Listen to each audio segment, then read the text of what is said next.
Thanks for selling your car to Carvana. Here's your check. Whoa, when did I get here? What do you mean? I swear it was just moments ago that I accepted a great offer from Carvana Online. I must have time traveled to the future. It was just moments ago. We do same-day pickup. Here's your check for that great offer. It is the future. It's the present and just the convenience of Carvana. Sorry to blow your mind. It's all good. Happens all the time. Sell your car the convenient way to Carvana. Pickup times may vary and fees may apply. Your kids could get free or low-cost health coverage from Medicaid or CHIP. Even if you've applied before, they may be eligible now. Kids up to age 19 are covered for checkups, vaccines, dentist visits, hospital care, and more. And if they already have Medicaid or CHIP, remember to renew every year. Visit insurekidsnow.gov or call 877-KIDS-NOW. Paid for by the U.S. Department of Health and Human Services.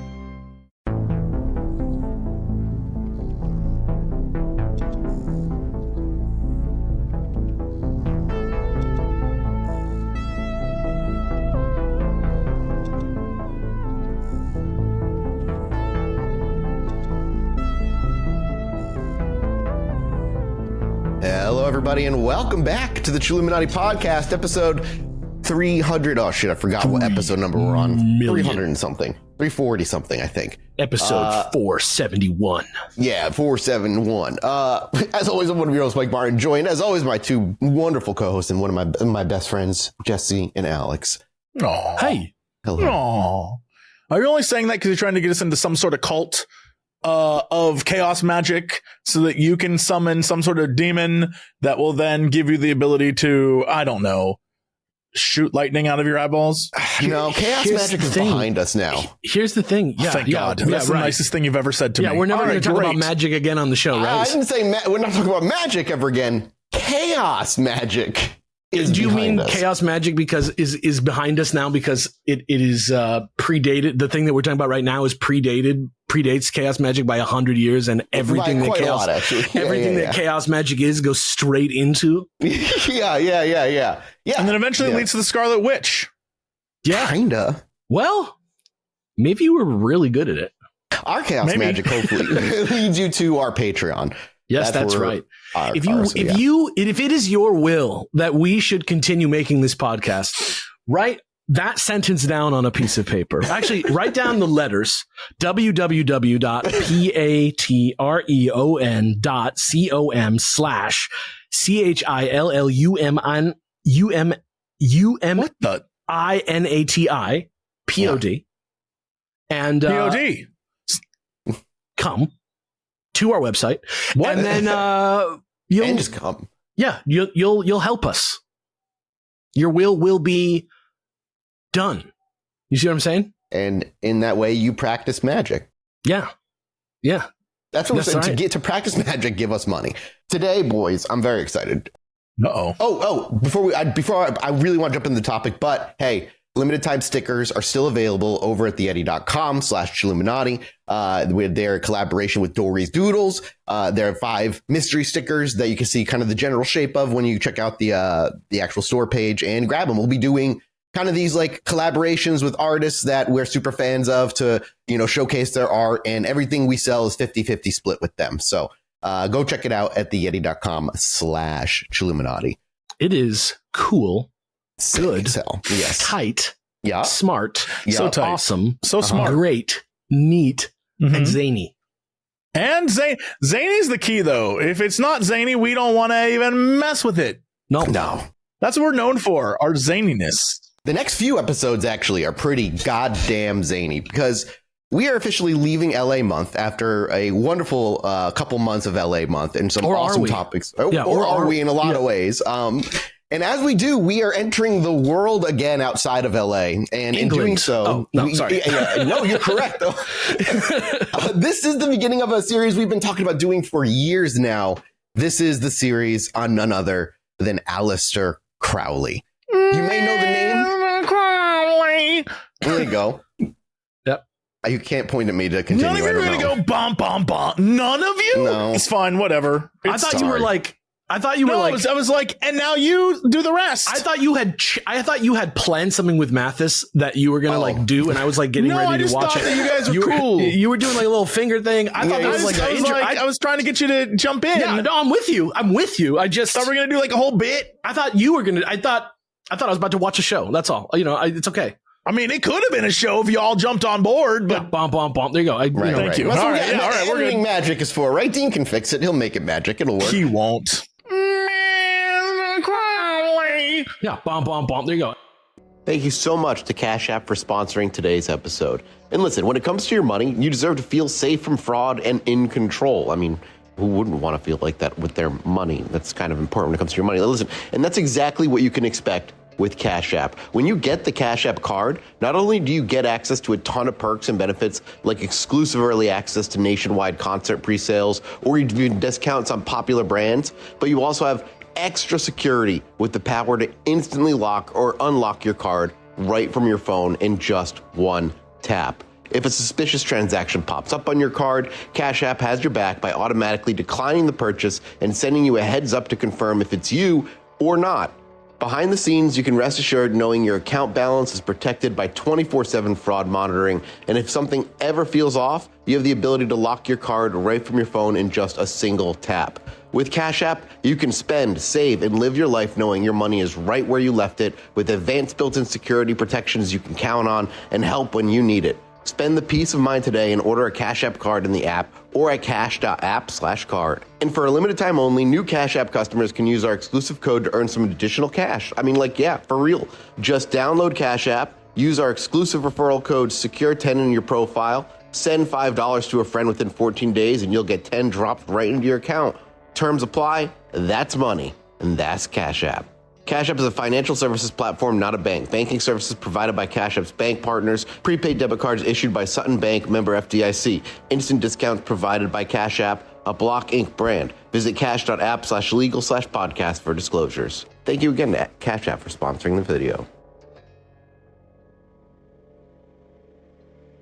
Yeah, Aleister Crowley Part 1 starts today. And boys, in a lot of ways, some people are less of a person and more of a legend.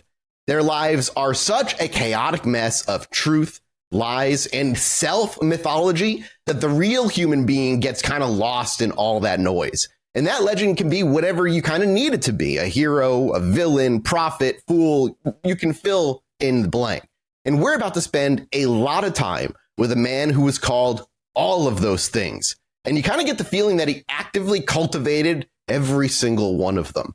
This is a guy who claimed he was taking dictation from ancient Egyptian gods, a man who got into a literal magic fight with one of Ireland's greatest poets. He started a religion whose one and only law was, and this may sound familiar, do what thou wilt. And he ran a sex magic commune in Sicily that got so out of hand that he was personally kicked out of the country by none other than Mussolini.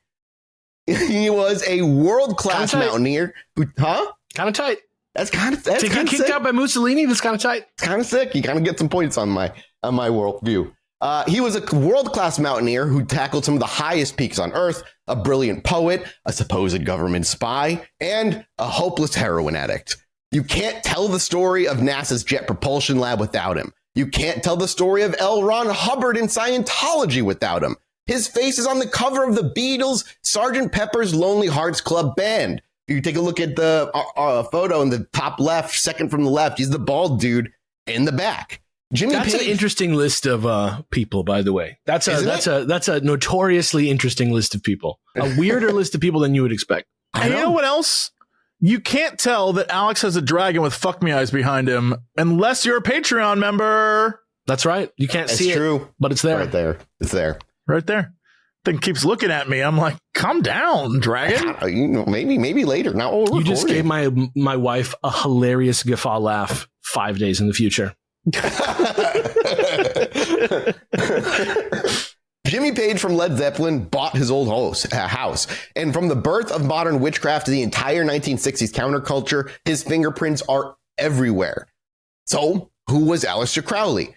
Was he a genuine spiritual pioneer who actually mapped the hidden corners of human consciousness? Or was it the ultimate con man, a spoiled rich kid who used his family's money to build a personality cult, leaving a trail of broken lives in his wake? And the truth, he kind of was all of the above. And to even begin to understand the legend, you have to start with the man. And to understand the man, you have no choice but to start with the strange, wealthy, and intensely religious world that created him. Because before he was the great beast 666, he was just a little boy named Alec, trapped in a gilded cage. Can I ask a question? And I just, this is across the board, everything we talked about for the last couple of weeks, just in general, the entire course of this podcast.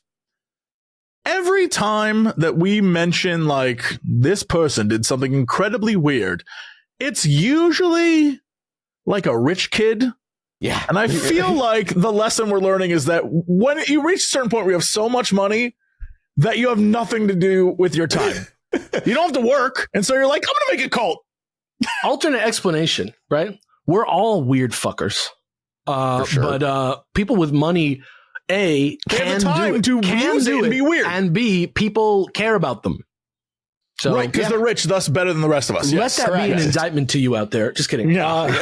That's why you need to make us rich, because then you associate with us via your money. Is that how it works? And if Mathis gets rich enough, he will get abducted by aliens in Kathmandu, just like Grant Morrison. The lesson learned here is that if you have to ask people to make you rich, you will never be rich. You must take it by force and be a terrible person, I think is the lesson we've learned over the years. We're rich in laughter. You must truly be awful. Yeah, we're rich in laughter together. I'm rich in vibes, you guys. It does mean that I eat saltine crackers probably more than you do. But it's a vibe. Saltine crackers, it's a vibe. Yeah, they're tasty if you have to. Well, whatever the case, our dear boy Alec was about to learn the only way out from his gilded cage was to burn it all to the ground. So before we start, a big shout out to the three main books I'm using as my sources for this. The first one is Do What Thou Wilt, A Life of Aleister Crowley by author Lawrence Sutin.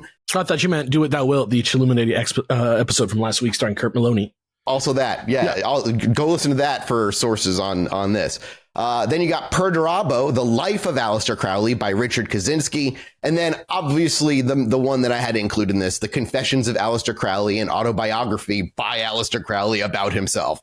So can I ask a question about that? Just like a less fact-based question and a more subjective question for you. Is he insufferable? I find him wildly entertaining and hilarious, but if he was in person, I feel like I would get annoyed with him very fast. How long is the book? How long is the autobiography? Like 200 some odd pages. I'd have to double check. Could you have done 600? He could have. I know he could. I know he could have. I don't know if I could do 600. He refers to himself in like third person often. Yes, I read a lot of letters about Aleister Crowley from Aleister Crowley in my Parsons episode, and the dude, love the dude, love what he represents, love everything he talks about. Really think he's interesting. 320 pages. Sorry, I was off by. It was 320. Love what he's brought to the world for the most part. Not a perfect individual, but an interesting one nonetheless. However, he talks like when you ask somebody about an anime they really like and they don't have a lot of social skills.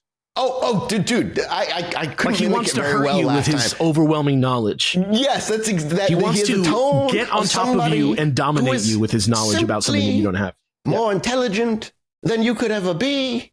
And I, Aleister Crowley, am more than you could ever be. And that's just, that is how he fucking talks. Most people don't understand that Final Fantasy IX is a finale for the entire series. You just must open your eye and have the proper experiences in life that I have to understand. There are aspects of Crowley I adore, and there are so many of them that I'm like, you had to have been one of the most annoying men of your time. You just had to have been. But also, he carried that confidence and swagger that just... let's talk. So, to start off, our story kicks off on October 12th, 1875, in a quiet, respectable English town called Leamington Spa.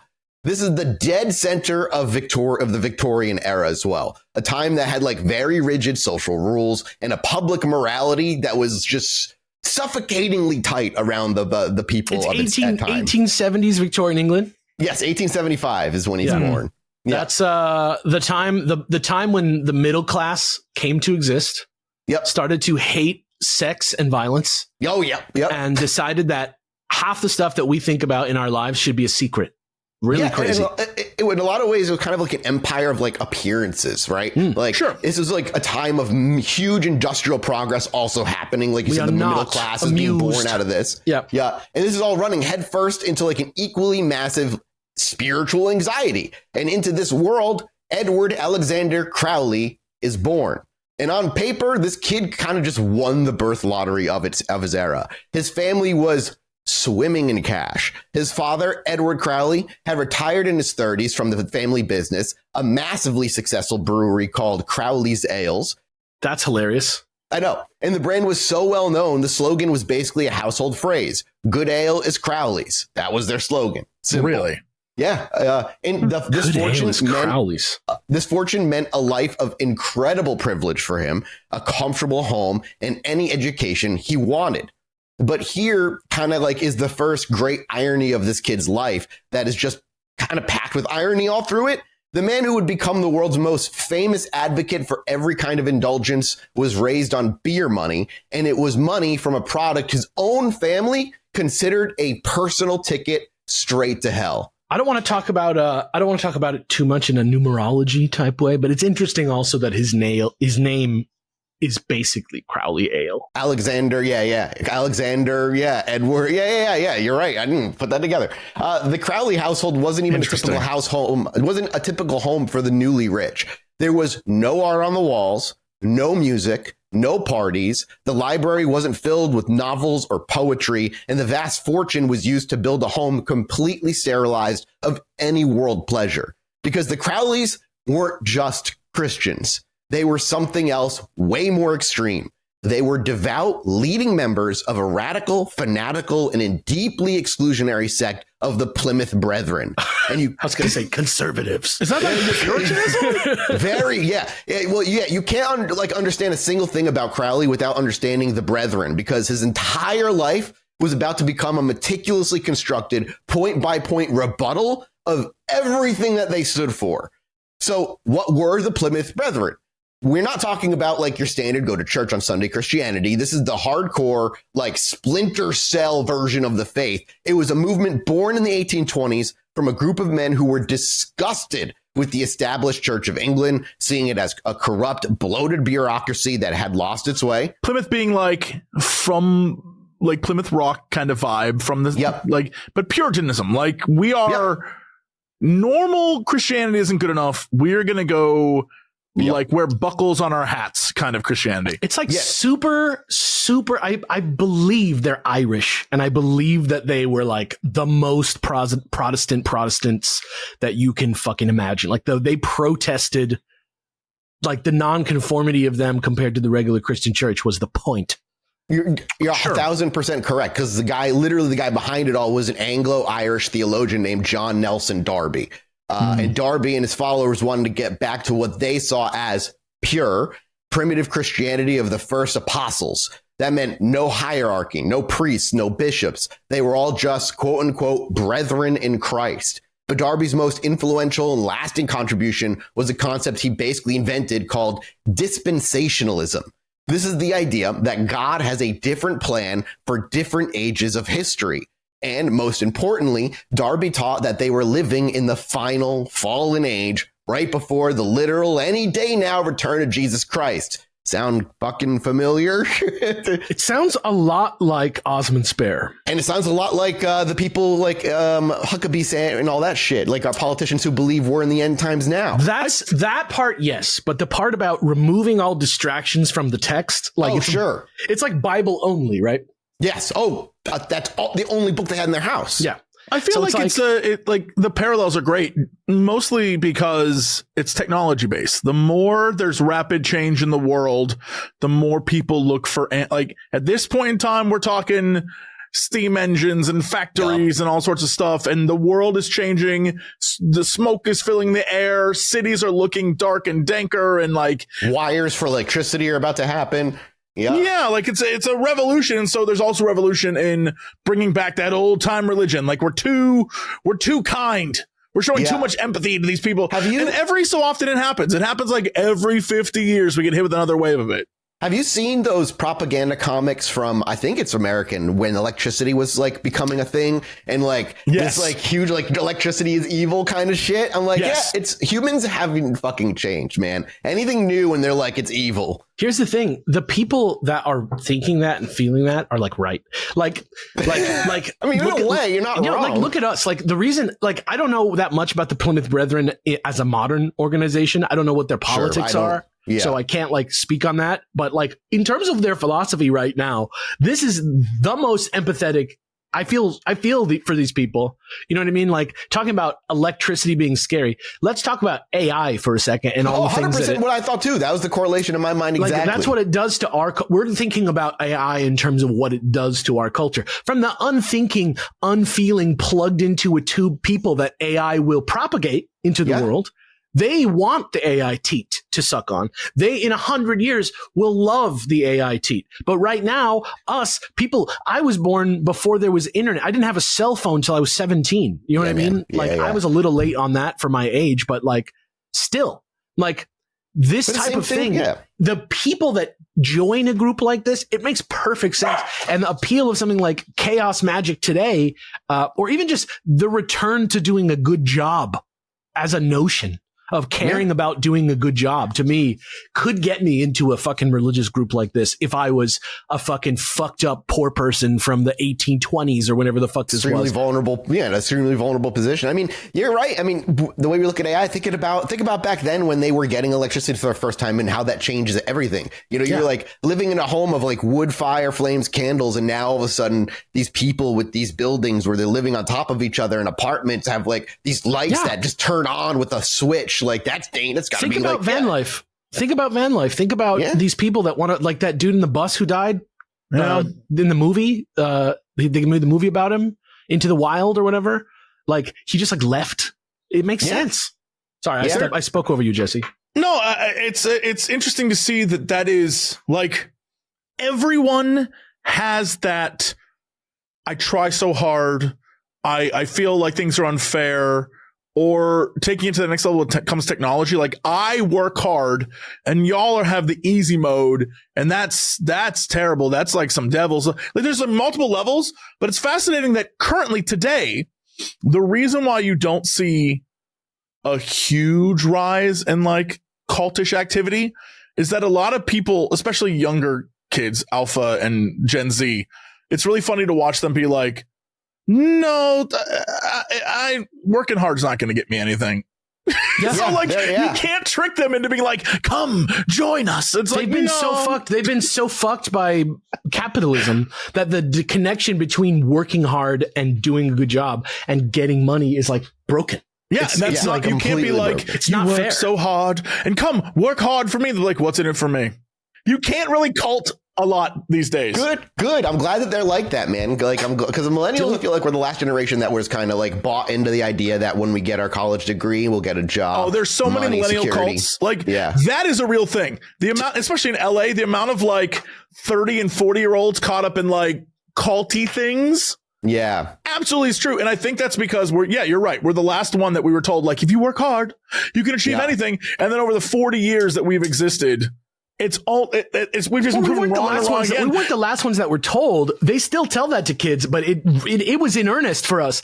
And then 2008, I mean, the Great Recession happened and shit, and it was just ever since 2001, it's just been kind of downhill. The only reason doctors make money is because of insurance companies in America. It's all broken. Like you said, it's all broken. Look at teachers. Look at everybody else. And I think it's very funny because when you talk about like everything that you're going to talk about today, like the whole like how you make a cult, it kind of is ineffective in the modern era when it comes to younger kids. Now, again, us and older, we get caught up in some culty shit frequently. Alex wants to open a 2013 compound. Okay, yeah, what I actually want to do is turn the Chilluminati into a secret society that cares about doing good, making things feel interesting, and does cool shit all over the world. Speaking of Alex's 2013 cult compound, the other night on the Daily Show, they had a bit about reverting back to 2008. No, I'm sorry. It was the 1980s. It's like we're going to go back to the 1980s. Oh, when he had the keytar? Yeah, and he had the keytar, and he's like, hey, we're going to go back to the 80s. And I was thinking about you the entire time.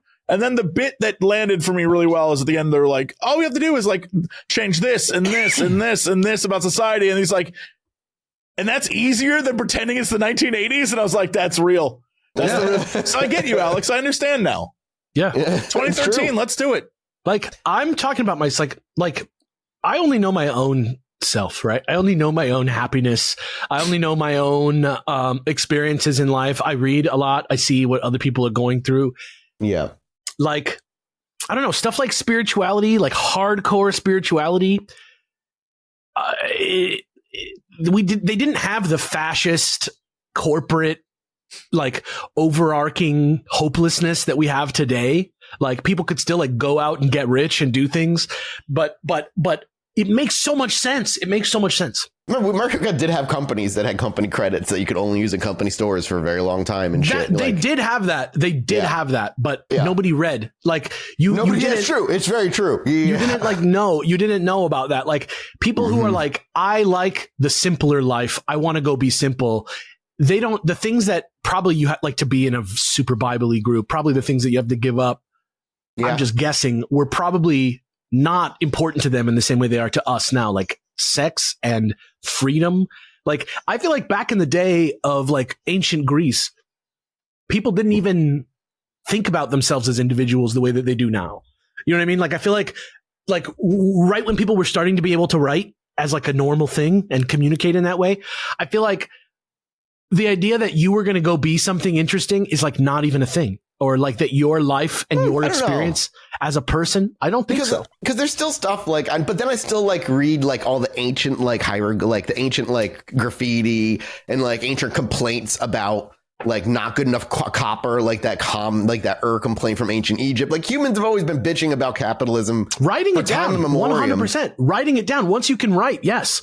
But before you can write, before you can like understand that there's like a system in place for everybody to communicate, before you understand about like a larger intelligence network that's out there, like just the idea that you're going to write a book. It's so hard, but I'm just saying, just the idea. We're talking about the birth of magic or something like that, right? Yeah, like, or something. Yeah, like have you ever heard I forget the name of the theory or what it's called, but the idea that language is like kind of like a virus that both allowed us to communicate but also restricts in how we can express ourselves. I think that was the great philosopher Hideo Kojima. Oh, you might be right. Shit. I think you're talking about Metal Gear Solid 5, The Phantom Pain, I think. Getting back into the Crowley life, this guy, John Nelson Darby, with all this dispensationalism. Charles Nelson Riley, is that what you just said? Yes, correct. Yep, exactly correct. Okay. John Nelson Darby. This is the guy, while he didn't invent the idea of it, he's kind of the guy who popularized the concept of the rapture, like the idea that all true believers like would be physically... Yeah, like they would be physically yanked up into the sky to hang out with Jesus before the Great Tribulation, which would be like a 7-year-long horror show on Earth, essentially. And a best-selling book series. Yes, also true. Didn't they make a game about that too? And several films. Yeah, all starring, it's a pretty popular thing. But again, I want to point out for the record, it's fairly interesting that is a concept created by a dude. Yep. Yeah. And very similar to how most depictions of most religious things are just like some book or some painting or something that a person made. And it's like, that's the way we visit and we think about it now. Yeah. Which is crazy to me because go one day, just take some time, everyone listening. You don't have to be religious, but like go read some like spiritual text, like go read the Bible, go read the Quran, go read Milton for fuck's sake. That'll fuck you up because you're going to be like, wait, which parts of the Bible? Like this isn't even in the Bible. Yeah, they just made stuff up because it was cool sounding. Like Dante's Inferno is hard as hell, but like also that's just some guy's like, he just made it up. That's a comic book set in hell, bro. You have to. So you just got for this particular topic, you kind of put yourself in the mindset of a young Crowley growing up in a world where the apocalypse is not like a metaphor. It's on schedule. It's on the schedule. They're waiting for it to happen, and it kind of breeds this profound sense of alienation from the rest of the world, which you just see as a sinful sinking ship that you're about to be like express airlifted right out of. What if it already happened and no one was good enough, and now we're all here with the Antichrist? Dude, fair. Honestly, I believe it. And the Crowleys, though, they belong to even within the extreme like Plymouth version of Plymouth Brethren. They believe they belong to the most extreme wing of this already extreme movement, the quote unquote exclusive Brethren. That's the wing of the Plymouth Brethren they belong to. That gives like crypto vibes. I don't like that at all. Right? Yeah, the name just says it all, dude. It is literally like dudes breaking off into like alpha and beta and whatever, and then be like, no, I'm Sigma, dude. I'm like the best alpha.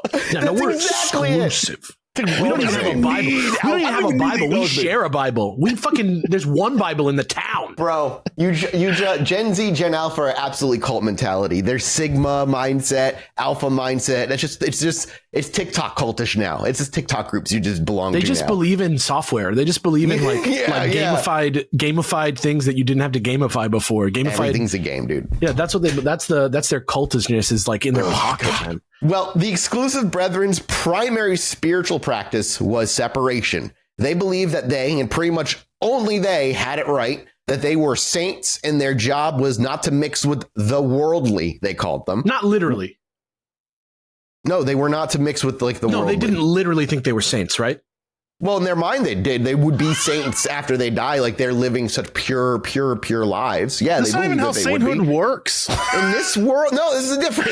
First, you got to be a gamer. Brethren. Then you got to do some miracles. The worldly was everybody from atheist to Methodist, dude. It didn't matter. And Jesse, I'm going to have you read this. I'm going to have you read this quote from one of the biographers, Lord Sutin, from his book about his life a little bit here.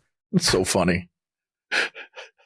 As a Methodist, I just want to point out, we get crapped on all the time by every other Christian. They're like, you guys suck. Like, all right. Sorry. Art, sports, and secular literature were all forbidden in the Crowley home. Alec's boyhood was a ceaseless round of prayer meetings and Bible readings. The brethren strove to create a holy environment for their children by shielding them from myriad temptations of the world. The rest, for an intellectually vibrant and physically energetic boy like Alec, was a sense of living in a hermetically sealed bell jar, with the rich pageant of life observable only from a distance and sternly condemned. So he's fucking Joaquin Phoenix from fucking The Village. Yeah. That's God. I've only seen that movie once. Man, this has the exact same vibe as like a kid who isn't allowed to have any sweets. Yep. And then they get out of the house and that's all they have. Or like a law that says you can't drink till you're 21 years old. And then every single person under the age of 21 is like a fucking raging alcoholic for more than ever before. Ever. Yeah, it definitely has that like, do this because we tell you to do this. And it's like, but I'm a kid. Yeah, exactly. The kid knows nothing. So that was his world. A house with no art, a house with no music. How did he even know about stuff? Single book, a world where joy itself was literally suspicious. Like, it was a pressure cooker that was designed to produce a perfect saint. That was like the whole point. But when you use the wrong ingredients, like a moonchild? Wait, like a moonchild, but like the sun child? But like anybody who lives in that household and lives that pure life is going to be a saint. It's not just for their kid, but them. Like, they're just saying they're living the perfect lifestyle, like in a George Orwell type way. Correct. Sure. Yeah. But obviously, if you're using like the pressure cooker metaphor I'm using, like wrong ingredients also means bad. You're gonna have a bad time. The core ingredients for Crowley's special little spiritual pressure cooker were his father, Edward Crowley, who was, by all accounts, seemingly a genuinely kind, gentle, and supposedly, according to Crowley, a very deeply sincere man. Like, I'm imagining puritanical, but is that like not the vibe? It sounds like it. It is the vibe, but like Crowley seemed to look up to his father. Like he seemed to look up to him. Even in his later writings, seems to have like loved and admired him immensely. And after retiring from the brewery, Edward dedicated his life and his fortune to being a traveling preacher for the brethren. He wasn't some like ranting fire and brimstone demagogue. He was an earnest intellectual who had found his truth and wanted to share it. He saw his brilliant young son, Alec, as his successor. And for a while, it looked like he was right. Alec was a prodigy, memorizing huge portions of the King James Bible with shocking ease. The man had a photographic memory. And his mother, Emily Bertha Bishop, was another story altogether. In Crowley's memory, she was the living embodiment of the faith's worst qualities. She was cold and judgmental, wholly unimaginative. He famously called her a brainless bigot whose chief motive in life was, quote, the gratification of a morbid and inhuman piety. Where his father was the sincere love in the faith, his mother was its more rigid and unforgiving version of the dogma. And for the first few years, Alec played the part that he was given. He was the boy saint, the biblical whiz kid who could recite scripture for hours. He was the proof that the Brethren system of holy isolation was working. But his mind was way too sharp. He was way too analytical. He seemed seemingly to me autistic in a lot of ways. He began to weaponize the only tool that they ever gave him, the Bible itself. A child asking questions is one thing, but young Alex wasn't just curious. He was interrogating his faith even from a very, very young age. He was cross-examining it like a hostile witness in a lot of ways. Armed with a photographic memory and an unnerving grasp of logic, he would corner his tutors and just start going to work on them. He'd point out contradictions between the Old and New Testaments. He'd ask for a logistical explanation of Noah's Ark that made any kind of physical sense because he couldn't make sense of it. He would ask how a God of perfect love could design a world based on suffering and eternal damnation. These weren't just innocent questions of a child trying to understand at this point. They were honestly calculated attacks of a budding, like lawyer-esque mindset trying to dismantle his perceived prosecution's case. He had like no input. And so he just like, it's like when you buy one video game when you're like young, and then that's the only game your parents ever gave you. And you're like the best Eternal Champions player in the entire world, but nobody else has even ever put their hands on that game. Yep. That's a perfect description. That's exactly correct. Because he only had the Bible, no book, nothing. It actually like Phyllis, like psych. I didn't know this about him. I never really looked into him as a person. Psychologically, this makes so much sense for like the imagery of his life. Like, this is why you need to know so much. Like when I say we got to deep dive Aleister, this is why. The context in which he grew up informs so much about who he became as an adult. For the Brethren, where faith was defined as absence of doubt, having him question like this was deeply disturbing for his parents. It was a sign that something was spiritually wrong with the boy. And no one felt this more acutely than his mother, Emily. While his father saw a brilliant mind wrestling with scripture, his mother saw a defiant soul making deals with the devil. He was willful, imaginative, and took a perverse pleasure in just being difficult. She was rigid, humorless, and saw any deviation from her worldview as a personal insult. So their personalities were always on just a constant collision course. It happened in a moment of pure exasperated fury. After a particularly grueling confrontation, likely one of Alec's theological logic traps, his mother finally broke. Looking at this strange, defiant, and unnervingly intelligent son, she spat out the single worst thing she could possibly think of to call him. And she called him the Beast. I thought you were going to say she called him the N-word. So she basically gave him permission to have like the coolest nickname a kid could have. Yeah, so like, yeah, but for a woman, no context, and like independently developed like separate like Darwinian evolution nickname of the Beast. Because once you find out that it wasn't like his nickname because he was like the Beast, like he like drank a bunch of beers, and you find out that it's like because he lived in a world where there was only the Bible and he challenged all conventions until his own mother couldn't think of anything worse to call him than the Beast. Then that becomes like a sick ass nickname. Yeah. It's so pretty fucking great. Cool, dude. And like for a woman who's steeped in this apocalyptic imagery of the Book of Revelation day in and day out, this wasn't just a name. The Beast, number 666, is the ultimate agent of Satan on earth. The Antichrist. It was the most damning curse she could possibly utter at him. But for a boy who already felt like an alien in his own home, a boy who was starting to suspect that everything he was told was good was actually just boring and repressive, this wasn't a condemnation. Like you just said, Alex, it was a coronation.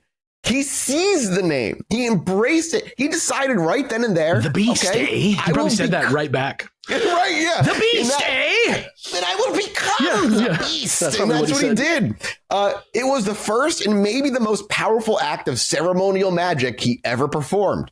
He took a curse his mother had thrown at him and transformed it into a coronation and a title, a badge of honor. He was recasting himself from a flawed saint into the perfect sinner. If his mother's world was good, he would proudly declare himself evil. This decision was the psychological blueprint for the rest of his entire life. He truly became like a Christian scholar of evil. Right. Hey, this wasn't just a phase, Mom. Like, here's how he looked back on it years later from an excerpt from his book. Alex, if you want to, you got to try and become Aleister Crowley here. This is right out of his book. The beast was the chosen one who had been from the beginning.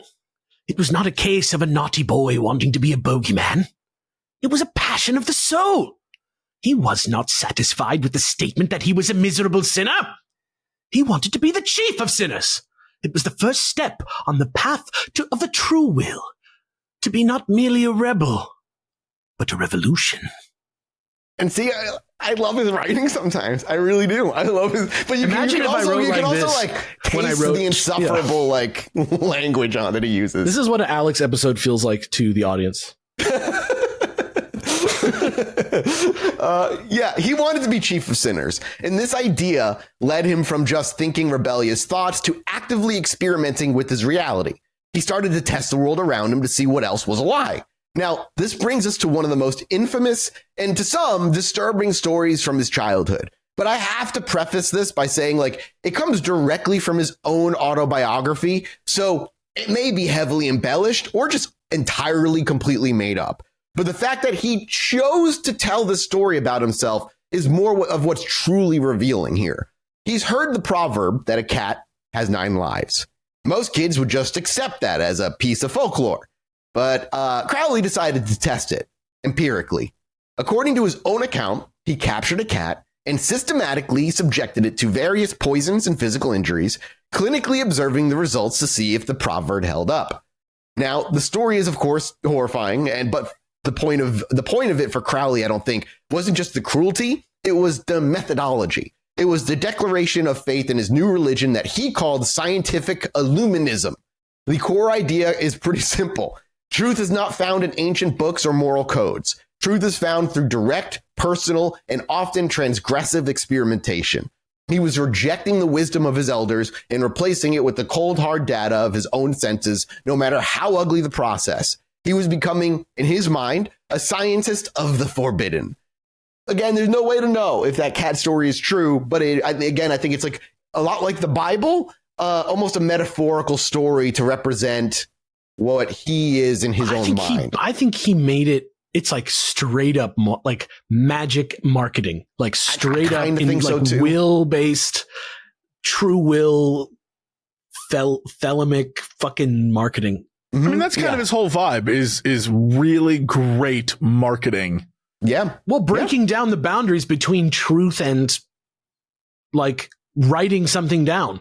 It's like the same thing that we've been talking about this whole time with magic. It's just like enacting your will. It's like, well, if I say something that's true and 100 years pass, a lot of people will believe it and a lot of people won't believe it because they all, just the notion of willing it into the universe, right? Yeah. Mm.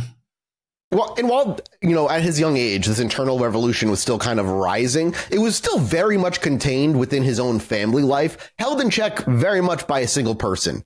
The person whose authority that he tempered and loved and respected, which was his father. While he was kind of a pain in the ass, he always kind of listened to his dad. He loved his dad. There was just he kept him from being too crazy. But that final anchor was about to be completely ripped away. In 1886, his father was diagnosed with, quote, cancer of the tongue. The irony, the fact that he had tongue cancer while being a fucking roaming preacher is kind of funny. A man whose entire identity was built on using his voice was being silenced by a disease. The illness was kind of really long and painful. And on March 5th, 1887, Edward Crowley died. Aleister at the time was just 11 years old. The impact of this event was very total on his kind of mindset. It was a psychological earthquake for him. For any kid, a parent's death is tragedy, but for Crowley, it was a very complex cataclysm of grief, both grief and relief, along with like a profound feeling of liberation.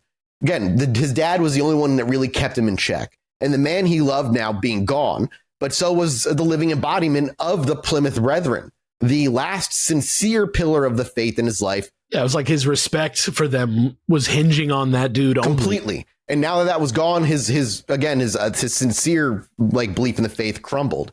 And for a boy who's already at war with Scripture, the fact that God didn't save his most devoted servant was the ultimate proof that the entire system was a fraud.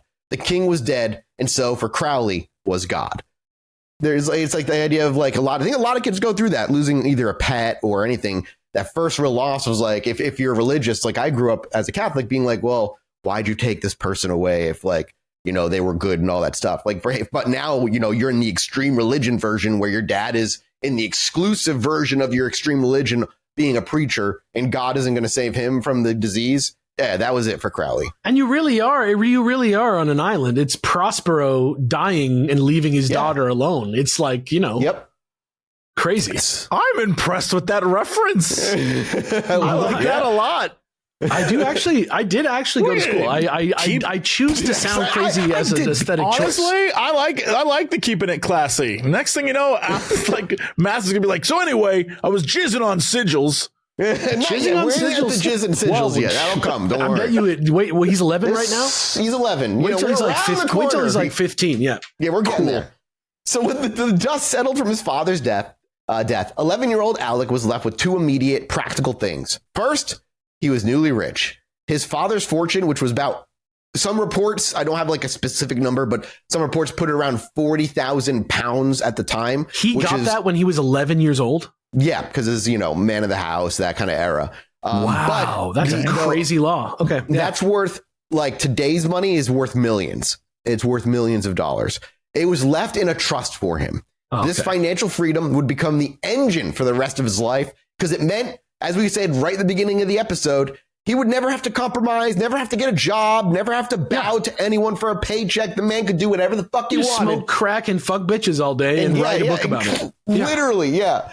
But the second thing was the only moral authority he respected was gone, and it was replaced by one he despised because he was now in the primary care of his mother and his maternal uncle, Tom Bond Bishop.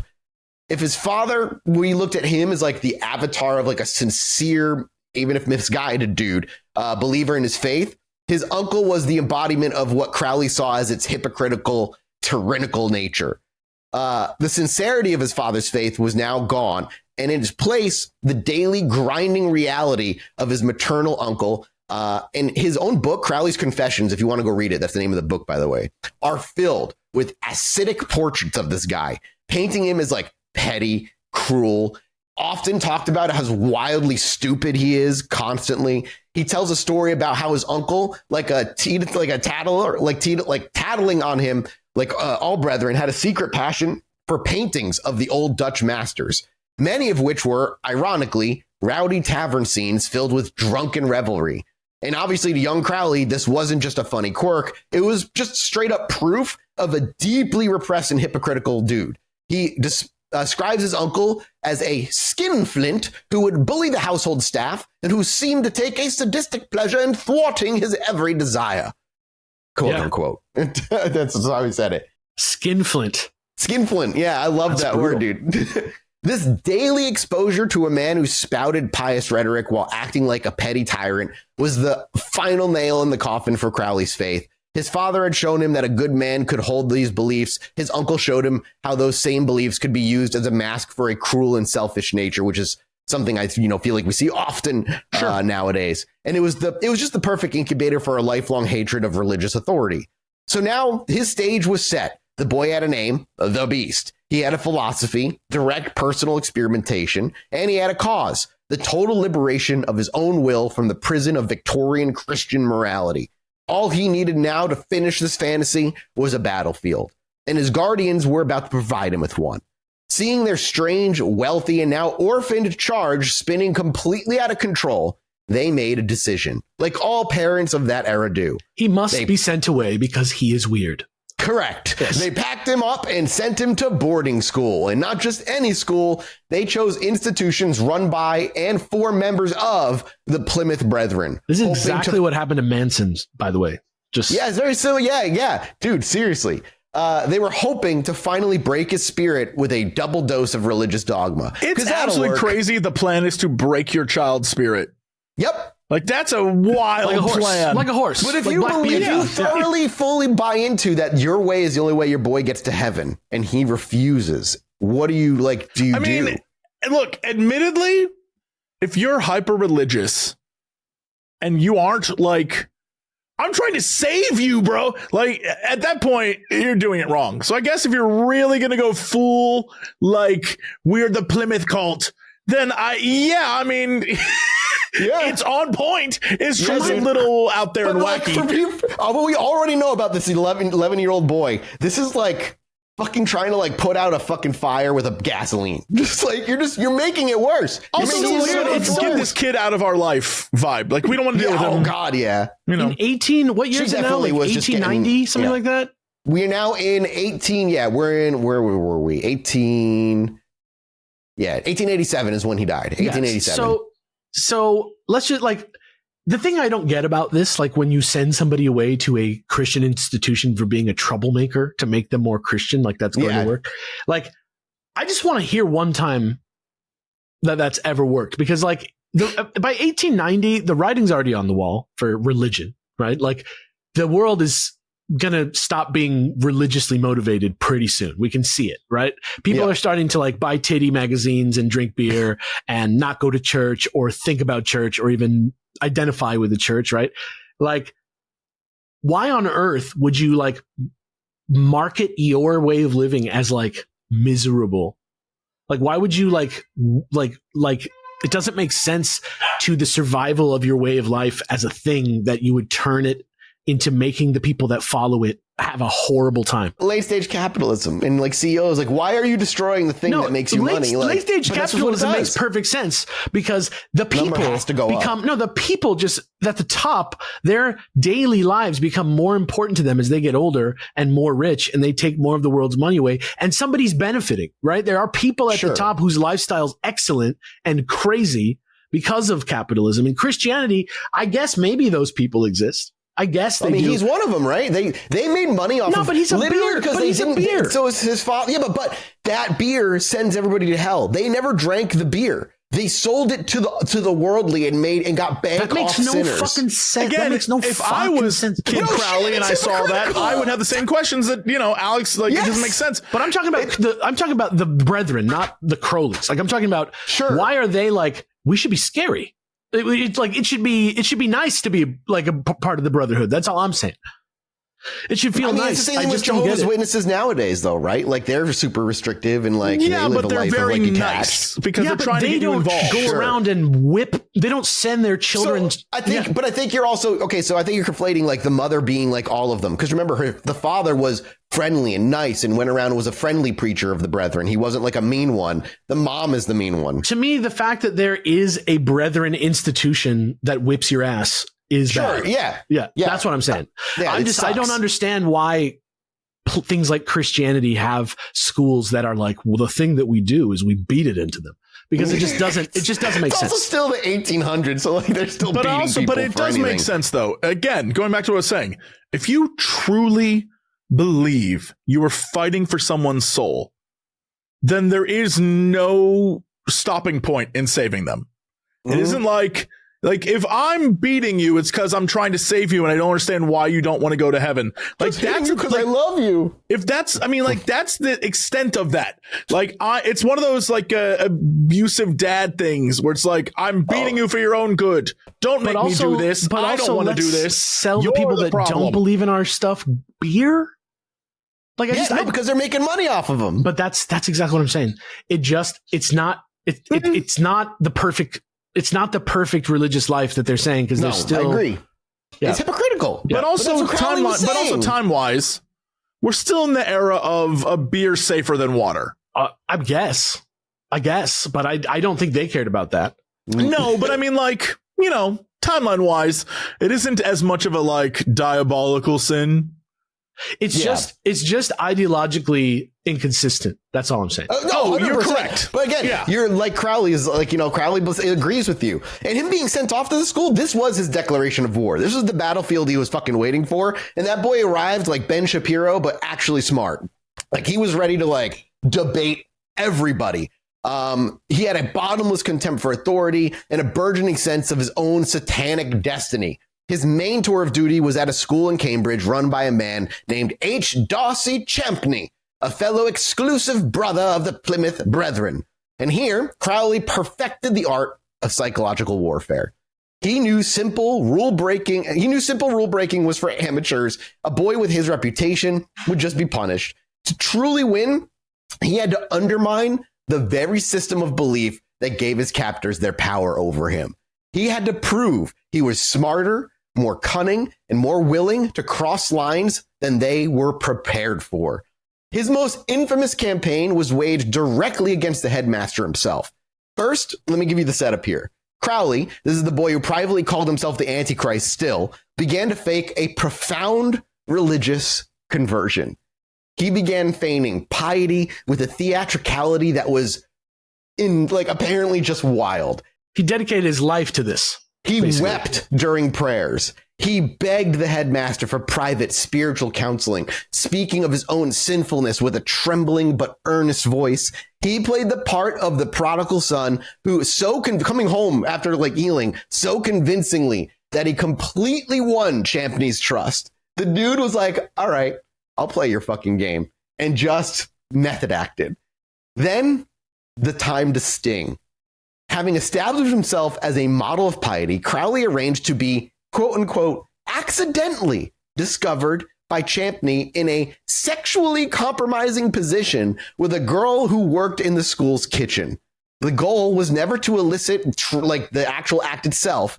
That was all secondary. The goal was to inflict the maximum possible psychological damage on the headmaster, to take the trust that he had so carefully cultivated and then just shatter it in the most dramatic way imaginable at the time, forcing the man to confront the fact that he had been completely and utterly duped by a now 12-year-old boy. It was a power play, an act that was just so high on the emotional cruelty, but so fucking smart, that designed to prove his will was superior to their faith. This is why 30-year-olds look like 60-year-olds in this time period, is because they were having to think like this and do shit like this and deal with this type of shit.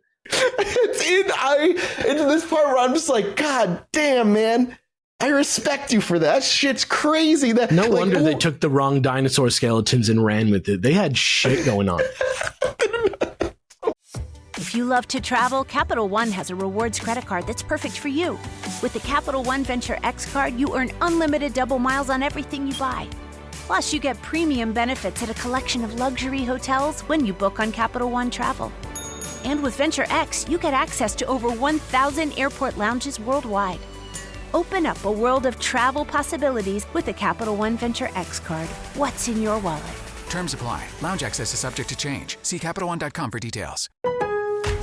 Lowe's knows how to help make your home holiday ready for less. Get Select Style Selections vinyl flooring for just $1.99 per square foot and have it installed before the festivities begin. Our team can help you every step of the way. See a Lowe's Red Vest associate or visit Lowe's.com/holiday install to get started. Lowe's, we help, you save. Basic install only. Date restrictions apply. Subject to availability. Installed by independent contractors. See associate for details. Contiguous U.S. only. But around this time, this period was also marked by a more serious scandal, an event that would cement his reputation as a genuine pariah. At another school in Stratham, I think is how you say it, he was accused of a sexual relationship with a younger boy. Now, the details are completely lost to time, and deliberately hushed up by the school. And Crowley himself is unsurprisingly vague about the situation. We'll never know the true nature of the event. But in the hyper-puritanical atmosphere of Victorian England, an era where the trials of Oscar Wilde would soon ruin one of the country's greatest literary figures, this accusation alone was a social death sentence to Crowley. The result was that Crowley was now seen as moral poison. Wait, so so he got kicked out of the other school, went to another school, got caught doing something with a younger boy, and then and we don't know what it is or why or if it's true. What's so crazy about this? I mean, ignoring the caught with younger boy or like made out with the girl, but like everything he's doing, at least at this age, has the same vibe as, any kid who's acting out, who just is like, give me attention. I'll do whatever I want in order to get attention. He has it's him embracing the beast title is very similar to when a parent, and I'll say a bad parent, calls their child's, I don't know, like a name of some sort, and the kid is like, if that's what you think I am, that's what I'll be, and then they act out in that way, and it has like it's almost sad in a way, because it's very clear that he's acting out because he's not getting any sort of real love at home. If he just had like some books and some friends, he probably would have had similar values, but he probably wouldn't have been a psychopath. But at this point, like after this is he's like caught with this and it's done. He was seen as basically what he called, quote unquote, a serpent in the garden, somebody who endangered the souls of other boys. This reputation followed him, and it likely contributed to the deep sense of alienation and prosecution that he would carry with him for the rest of his life. He was now truly an outcast, a role that he seemed to simultaneously resent and relish at the same time. This feeling of being a righteous outcast, kind of a lone, sane man in a world of hypocrites, became absolutely central to his identity, as Alex is just saying. And here's how he, as an old man looking back, framed this constant state of war. This is for you, Jesse, to read. This is from Crowley's confession, so Crowley hits words himself. In my case, the unjust persecution which I had to endure from my earliest years was perhaps the first factor in determining my career. I was represented as a monster of inequity because I was not a hypocrite. Because I did not share the degrading superstitions of my torturers. Every low-minded lout had the right to insult and injure me, because he was on the side of the angels. And that's like a perfect encapsulation of how he sees the religion, This contrast, kind of warfare took a serious, toll on him. The stress of being perpetually at odds with his entire world began to manifest in his actual body. He developed albuminuria, I think is how you say it, which is a serious kidney condition. His health declined so sharply that doctors had to intervene, and their diagnosis was a very stark one. The oppressive, stressful environment of the schools was literally starting to kill him. He had to be withdrawn from the schools. And so Crowley kind of won in that way. He won through a combination of rebellion and scandal and genuine illness. He made himself so fundamentally toxic to this very system that the system had no choice but to vomit him out. It kind of worked, right? He got so sick that he had to leave. He just literally escaped. He literally filled it up with so much shit that it pooped him out. It shat him out. He was freed from the institutionalized religion of boarding school and now was instead assigned a personal tutor in the seaside town of Eastbourne. This was supposed to be a period of convalescence. For Crowley, it was a period, though, of unprecedented freedom. Freed from the Brethren's curriculum, he began his real education. You go read a book, you go talk to somebody, look at a titty. Literally threw himself into literature, not as a pastime, but as a way to find his allies. He went looking for other minds like his, other souls who had felt that same suffocating pressure of convention and had fought back. And so he discovered the great romantic poet Percy Bysshe Shelley, I think it's how you say the middle name, and was electrified to learn that Shelley had been expelled from Oxford for writing a pamphlet called The Necessity of Atheism. He wasn't alone. He devoured the pagan poetry of Algernon Charles Swinburne. He read Thomas Huxley's sharp critiques of Christian morality. For the first time, he was building his own intellectual world brick by brick from the books the Brethren would have just burned for even seeing. He was forging his own identity, not just in opposition to his family, but in alliance with a grand tradition of artistic and philosophical rebellion. He was no longer just a bad boy. He was an aspiring intellectual, an artist, and kind of a philosopher of transgression. I love that he just dove into this shit immediately. He's like a gentleman bastard. Yes, he's like a fucker. He's like a professional fucker. Yes, you know what's crazy? If this was like the 1970s, he would have been a comedian. Yeah, he would have been Lenny Bruce. Yeah, he would have. Straight up. George Carlin. If microphones existed, damn. Yeah, he would have. Because like his rebellion wasn't just like intellectual; it was very practical. And his first major experiment in morality started like during that hostile, simmering environment of his youth. At the age of 14, fueled by the Brethren's constant hysterical warnings about the evils of lust and the damnation of quote unquote fallen women, beware the fallen women, boys, Crowley decided he needed to gather his own data on fallen women. So he saved up his pocket money, snuck away from his family at night, and for the first time, hired a prostitute. His goal, as he tells it, was not primarily sexual. It was more of like a scientific experiment.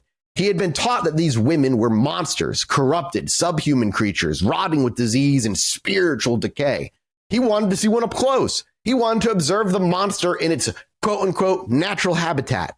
But the woman he met utterly shattered his expectations. He found not like a degraded, monstrous fiend, but a perfectly ordinary, even charming young woman. She was kind, professional, and there was absolutely nothing monstrous about this woman. And in his book, Confessions, he describes this as a moment of profound, earth-shattering revelation that I will have Jesse read. I had been taught that the wages of sin is death. I had been told that a single immoral act was sufficient to plunge the soul into irretrievable damnation. I'd expected to find a monster of wickedness, corruption, and horror. My first surprise was that she was a perfectly ordinary, respectable, and good-natured young woman. The second, that the act itself, so far from being a terror, was an apocalypse of beauty. The whole foundation of my morality was shattered. Dude enjoyed getting laid, basically. He was like, that was fucking the best. An apocalypse of beauty is such a cool way to describe, like, the act itself. I mean, yeah, like, definitionally, apocalypse we associate with, like, end of the world, but that's not what it means. No, it ended his worldview in that way. Mm-hmm. This is exactly the same reason they tell Americans to, like, go out of the country for, while you're young, just go somewhere far away that you're not comfortable for, like, 2 or 3 weeks, and you'll, like, change your entire shit. Same thing with sex, like, it's wild how scared everybody is of it today. It's been totally removed from conversation, almost totally. In this country. That's what I'm talking about. That's what I'm at. Speaking of, there's also, like, this is the other end. In August, when I was in the UK, one of the things I noticed frequently is there are a lot of ads, TV programs, whatever, about death. And it isn't like here in the States where it's like, for your final expenses, right? We don't talk at all about it. It's really weird. And when we do, it's insurance that never says exactly what they mean. In the UK, they were like, I'll be dead soon, so you probably want my money. And I was like, whoa, it's a different vibe. And I think, it's one of those things where America's kind of wacky sometimes, where we have that still 1800s, late 1800s view on things. Like, no. Sex and death and morality and all that stuff. Like, no, we don't want to talk about it. It's complicated. We don't want to, our kids could get weird. It's very strange how weird we are as a society. But at the same time, if you think about how America started as a puritanical branch of religious people, like, it makes total sense too. Sure. But for Crowley in this moment, this was the experiment he ran, and his results contradicted everything he had been told, and his conclusion was like another simple but profound one. Not only were the Brethren just wrong, they were fucking liars. The Brethren were liars. They had lied to him about sex. They had lied to him about women. And if they lied about that, they were probably lying about everything else. This single event did more to dismantle his inherited worldview than 1,000 theological debates could have done. And this is to the point that Jesse was making, is like leaving and experiencing something, even if you think you like are from a very, like, open or like I know a lot of people are very kind of culturally rich part of the U.S. just leaving the U.S. and going and living in another culture for you don't have to have week. a good experience. You just have to see how it is. It's crazy what it does for you. And that's like what this fucking did to him. It completely changed everything that he thought about this shit. And this isn't even, he went to a different culture. He went down the street, saved his money and got laid. Yeah. Like you could go to another city in your state and experience a different culture. Like, I think it's just broadening your horizons. And in this case, he's right. It's fascinating to me that religiously, I understand, even though I don't support it, I understand why.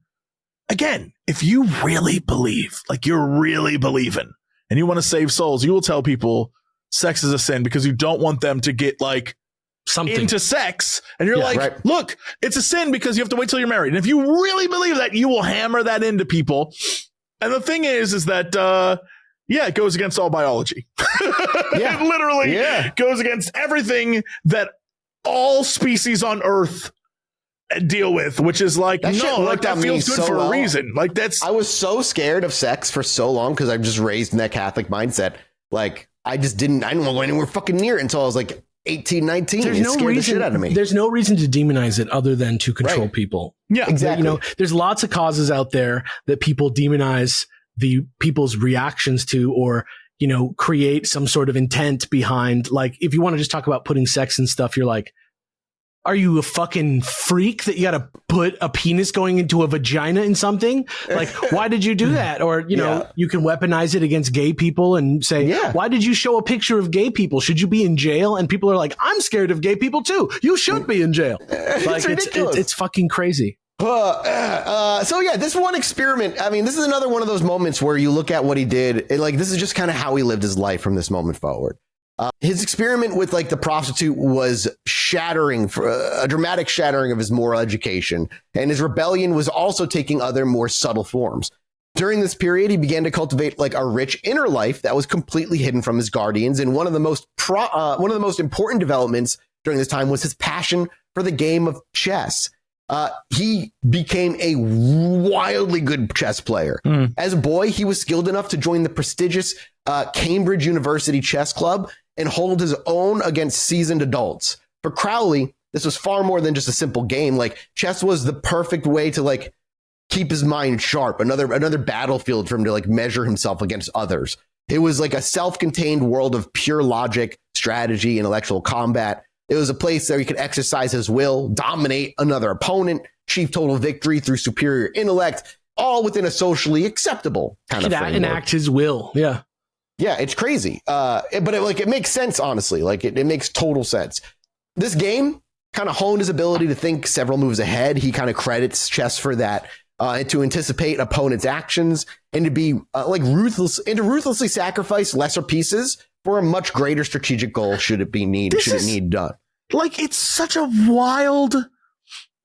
The more you talk about him, the more I'm like, if he was born today, the worst he would be is a guy who had weird takes on Tumblr. You know what I mean? Like he's the territory has already been tread, but he also is the context setter for the aesthetic of guys who post on Tumblr weird shit.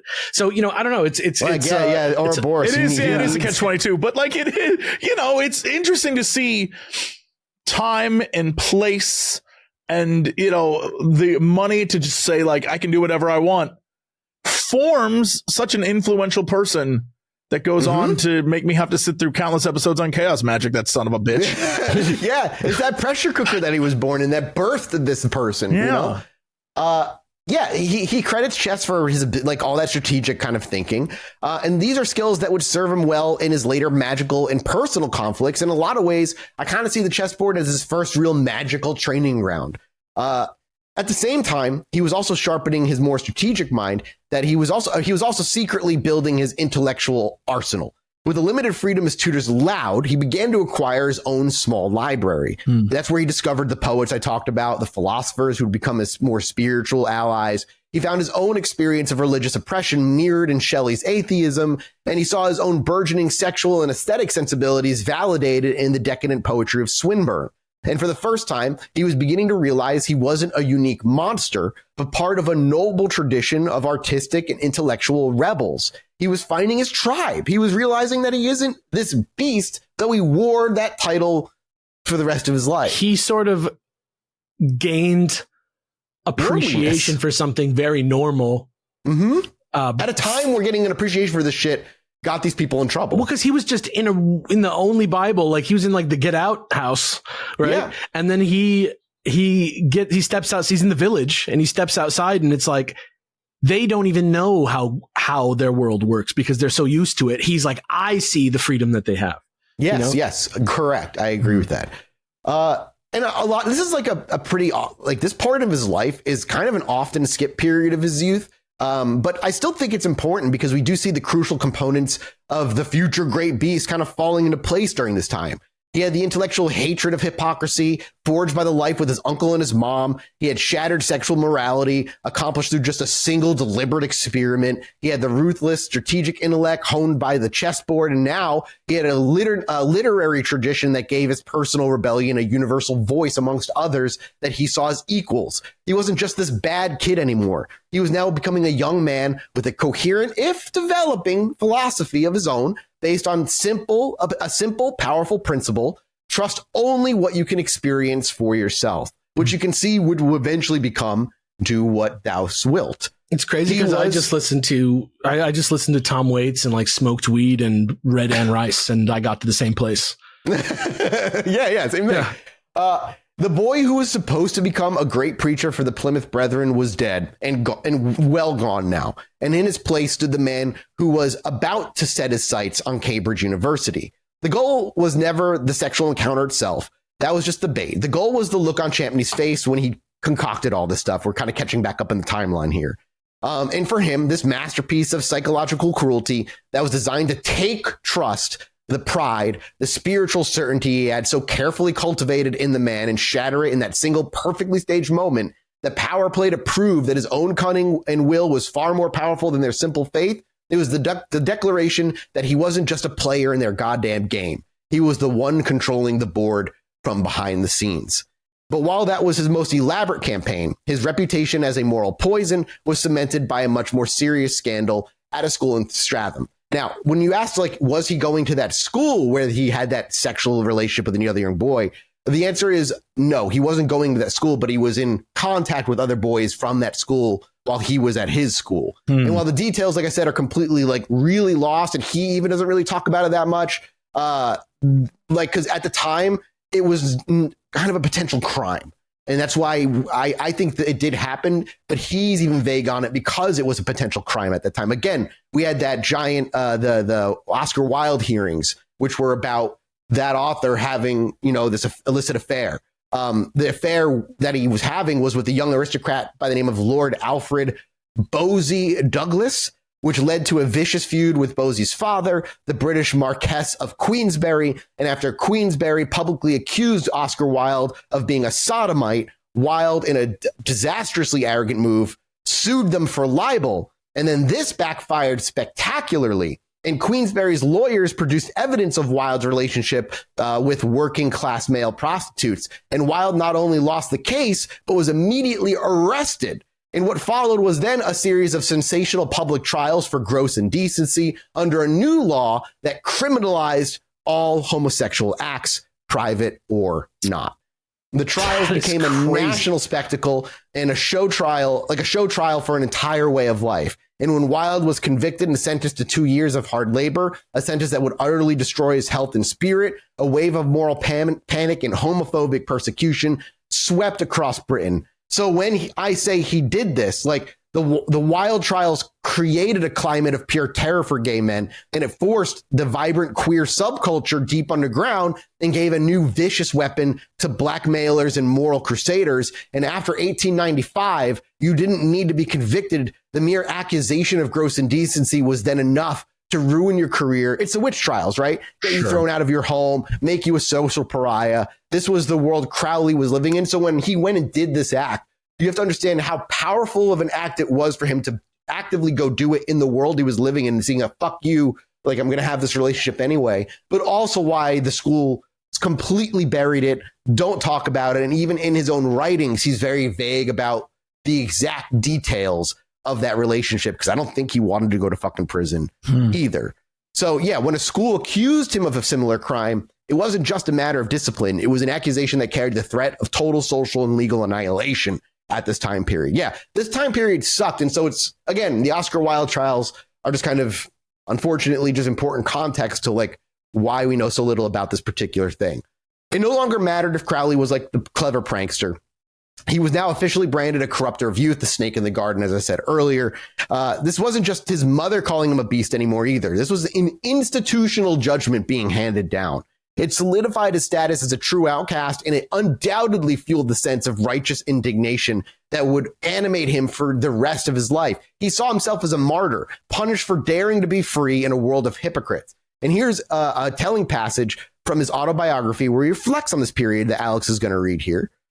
You can kind of hear the resentment, but also the pride in being the one who refused to play along.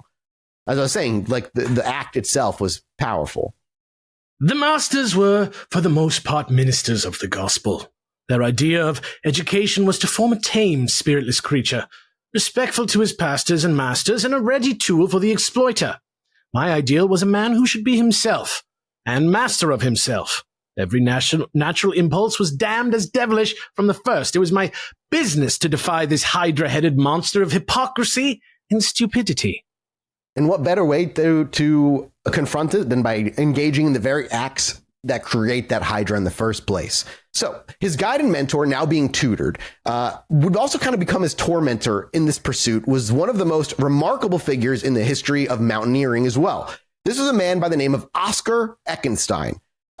He's being tutored by this individual, but also this guy is he's very big about mountaineering. Eckenstein was everything the stuffy, aristocratic British Alpine Club was not. He was the son of a German Jewish socialist revolutionary, a brilliant engineer, and a fiercely independent thinker. He basically invented the modern 10-point crampon for climbing on ice and pioneered guideless climbing, believing a man should rely on his own skill, not to be led up a mountain like a tourist. What a fucking divergence we're about to take right now. Right, because he gets sent off from this school, he gets shot out. Right. He then goes to get tutored by this individual, which he gains the freedom to build his library. And it just so happens that his tutor and these people that he meets over there are like mountaineers and like revolutionary people and shit. It's like really, really weird that he keeps butting into these people. I think in Victorian England, you're either a mountain climber, or you went to the jungles and you found a temple, or you rode in a motor car, or you went in a hot air balloon. I feel like everybody has some kind of wacky hobby in the Victorian era. Mountaineering is just a super crazy one. Yeah, I guess. Crowley is just during this time too, he's this is what was called his Cambridge era, because he's in the Cambridge chess club and stuff. And while all those around the people, he called them the people he was around at that time were velvet clad poets, champagne soaked dandies, as he would call them, and often that's not the kind of person he was at this time. At the exact same time as he was cultivating his persona of supreme indulgence, which is something we'll get into in a little bit. This is a Crowley who was turning his back on decadent parties that were happening around him and sought out the more brutal, purifying disciplines of mountain climbing. Because of his tutors and stuff, started getting interested in mountain climbing. And so instead of joining all these Cambridge uppities, Oscar Eckenstein kind of influenced him to start getting interested in mountain climbing. And Eckenstein then kind of just took Crowley under his wing. But his tutelage was a kind of, he calls it a form of refined torture. He wasn't really just teaching Crowley how to climb. Crowley kind of puts it that he was teaching him how to master his own mind. Eckenstein's philosophy was that climbing was a form of active meditation. The goal was to achieve a state of perfect, thoughtless concentration where the body simply acted without the interference of the chattering and fearful mind. He had a series of exercises that kind of helped to achieve this. One of the more famous anecdotes tells of how Eckenstein would force Crowley to stand on a large, uncomfortable boulder in a painful posture for hours. He couldn't shift his weight, scratch an itch, or even think about not thinking. This is literally the Matrix now we're talking about. Yeah, dude, I had that same thought when I was reading this shit. And I'm This is literally the Invisibles. This is like, literally the Invisibles again. We're back to the Invisibles. He's making it. It's so weird, man. It's so weird. He's like building his life, and these people just kind of like magnetized to him. For Eckenstein, the goal was to exhaust the body and the conscious mind until only a core of pure, silent will remained. On other occasions, while at high altitude, physically exhausted and oxygen deprived, Eckstein would suddenly demand that Crowley solve complex math problems in his head as they were climbing. Be a man, you must be swift as coursing wind. What is happening? I don't know. Like, he meets this guy, he's tutoring, and they're like doing a montage. Yeah, and this guy is crazy. Eckenstein kind of comes out of nowhere and just like is a huge influence on his life. It was a method designed to break the mind down and rebuild it into a tool of pure, focused will yet again. For Crowley, though, this wasn't a sport. This was the most profound spiritual training he had ever received. He fucking loved this. It pushed him and broke him in ways that he like enjoyed. It was here, like clinging to a rock face with frozen fingers while his brain screamed for release, that he truly discovered the concept that he later would call his, in caps, true will. This wasn't the center of all everything. Right. Crowley spent his university holidays making a name for himself as a serious climber in the Alps. He found that mountain climbing? Yes! There could not be a more apt physical, real-world metaphor for the thing that he is trying to teach. Do you see why in some aspects I look at Crowley and I'm like, you are an incredible individual. And in other ways, I'm like, you are insufferable. It's like a roll of the dice with like extreme thematic resonance. Yeah. Like in the Alps, like tackling difficult peaks and honing the skills that would later take him to the Himalayas. This physical discipline was the crucial, like kind of like weird counterweight that his life of indulgence needed. It proved to him that the path of power wasn't just through exploring the pleasures of the flesh, but through conquering pain. It was a lesson in mastering the two opposite poles of human existence and experience. In one hand, drunken sex, which would become ritualistic magic, and in the other, pushing your body to the point of breaking, and then through the power of your own mind saying, fuck it, I'm going to do it anyway. These simultaneously, back in the relative safety of Cambridge, his intellectual curiosity in the occult was tipping over into active, practical experimentation. Because during all of this, started learning about the occult and reading a little bit about it. But it was only ever part of his literary collection, stuff that he found interest in. But as he was doing these more mountain climbing things, he became more and more interested. And he met a fellow student, a serious chemist named Julian L. Baker. Now, Baker, like Crowley, was fascinated by the legends of alchemy. But while Crowley approached it from a mystical perspective, Baker approached it as a problem of chemistry. Like he believed alchemy was real. And that's another perfect Victorian hobby right there. He's in Cambridge University for chemistry. He's like, no, maybe alchemy's maybe they were onto something with that turning shit into gold shit. Literally, yeah. Dude. So they decided, both of them together, they became friends, and they decided to pool their resources and knowledge and embark on the most ambitious quest Cambridge students who have a passing interest in the occult and alchemy could ever do. What they called the great work. They were going to create the Philosopher's Stone. Stop. That is it. That's what they came together. How old are they at this point? They're like 17-ish, I think, right around this era. This is a perfect place for Bill and Ted to go. Yes, it would be perfect. They'd show up. They did what you could do when you're rich. They set up a proper laboratory, and for months, Crowley and Julian Baker dedicated themselves to the ancient art of trying to create the Philosopher's Stone. Crowley would pore over the cryptic allegorical texts from alchemists like Paracelsus, trying to decipher the mystical instructions. Baker would then take those allegories and try to translate them into chemical procedures, and they worked with mercury. They distilled, they calcined, they followed the arcane steps as best as they could. This is like when Claire tries to make a Hot Pocket. This was like an imperfect fusion of mystical and scientific. And of course, they didn't succeed in creating a magical stone that turns lead into gold. Surprise. I know, fucking surprise. I'm disappointed too. Dude, but Aleister, it is not the journey, my dude. It is the destination, man. But in another way, the experiment was a massive success. This was Crowley's first serious hands-on attempt at practical magic. He wasn't just reading about it anymore. He was doing, it's like after I read about chaos magic and attempted some chaos magic. I was like, you know what? Fuck it. I might as well try. Come on. You know what? I'm going to do it. I'm going to do it. He was doing it. And the experience solidified his belief that magic was a science, an experimental process of trial and error. Failing to produce the stone didn't convince him that alchemy was a lie. It just convinced him that he hadn't found the right method yet. The quest was still ongoing and real. And these ideas started bleeding into his reality. The barrier between his occult studies and his everyday life began to dissolve.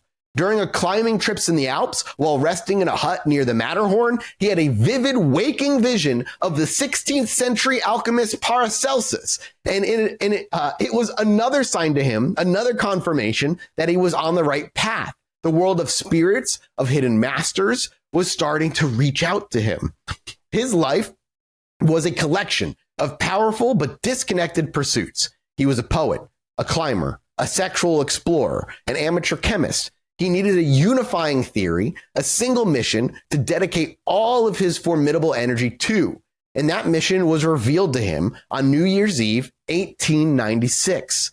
He was on a solo trip to Stockholm, Sweden, because fuck it, you're rich as fuck at this time. Why is there always a story like this? I don't know, man. Isn't it you know weird? About Valis? Have we ever talked about Valis on the show? And Philip K. Dick? Valis? Valis. No, not in any detail. Philip K. Dick, Grant Morrison, Aleister Crowley, it's weird, Alan Moore. They've all had one. We'll do a deep dive. Similarly as deep to Madame Blavatsky one day too, which is similar. But yeah, he was off on a solo trip to Stockholm, Sweden. As he hiccups out of nowhere. Power up fall projects with Ego at Lowe's. Every tool delivers power beyond belief. So whether it's leaves, limbs, or lawn cleanup, count on Ego to deliver the power, performance, and innovation you need. And now for a limited time, save up to $60 on select blowers, chainsaws, and pole saws. Shop Ego today at Lowe's. Offers valid through 10/1 while supplies last. Selection varies by location. Shop the Sherwin-Williams Super Sale and get 40% off paints and stains September 19th through the 24th. With prices starting at $29.39, it's the perfect time to transform your space with color. Whether you're looking to revamp your interior or exterior, we have you covered with bold hues, soothing neutrals, and everything in between. Visit your neighborhood Sherwin-Williams store or shop the sale online. Delivery available on qualifying orders. Click the banner to learn more. Retail sales only. Some exclusions apply. See store for details.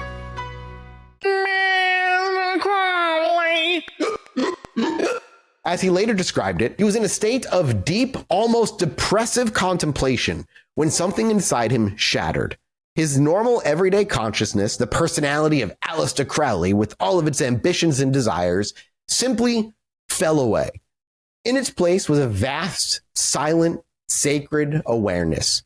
It was his first experience that he claims of true mystical union, a state he'd later equate with the yogic state of samadhi, or as psychedelic users call ego death or ego dissolution, something that can happen if you are not even with psychedelics. If you're meditative and you often meditate, this can also happen. And if you die too, right? Yes. Often people say like their near-death experience is this feeling of like doesn't your body flood with DMT when you die? That is like a myth or a legend. I don't think there's any proof that it does. Don't you turn into pure psychedelic crystals when you die? Don't you become like a star child made of moon dust? And I think you turn into math. You become algebraic equations when you die. Yo, if I turn into math, that's the biggest, that's the greatest victory a guy can achieve. For years, I've been terrible at it, but in death, I become a brilliant mathematician of space and time. No, you don't get to. No, you don't become a mathematician. You just become literal math. Well, then aren't I a mathematician if I'm meta math? Oh, fit chaos magic. Oh shit! You're doing chaos magic, Jesse. Good job. Mine is what's 105 times 4. Will I determine what divided by 0 does? Maybe you could. Maybe that's why they can't figure it out yet because you haven't died. Right. Jesse Cox is what happens when you divide by 0. That's your original Twitter bio, is like Jesse back Cox in like the 2007. molecule man or like the anchor being of every reality? That's not true. Don't put that on me. I don't He's need just that. a normal guy. What if you're our Truman? Oh shit! What if we're all actors and you're Truman? What if that's Jesse. what it means? That would explain why Mathis keeps trying to get me to buy Ovaltine.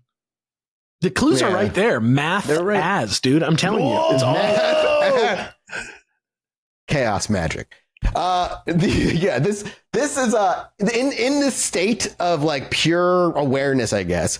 He became absolutely unshakably convinced of two separate things. First, that his true self was an immortal divine being, and second, that he was being guided by the secret chiefs, the hidden spiritual masters he'd read about, the same beings he felt were behind the legends of the Rosicrucians.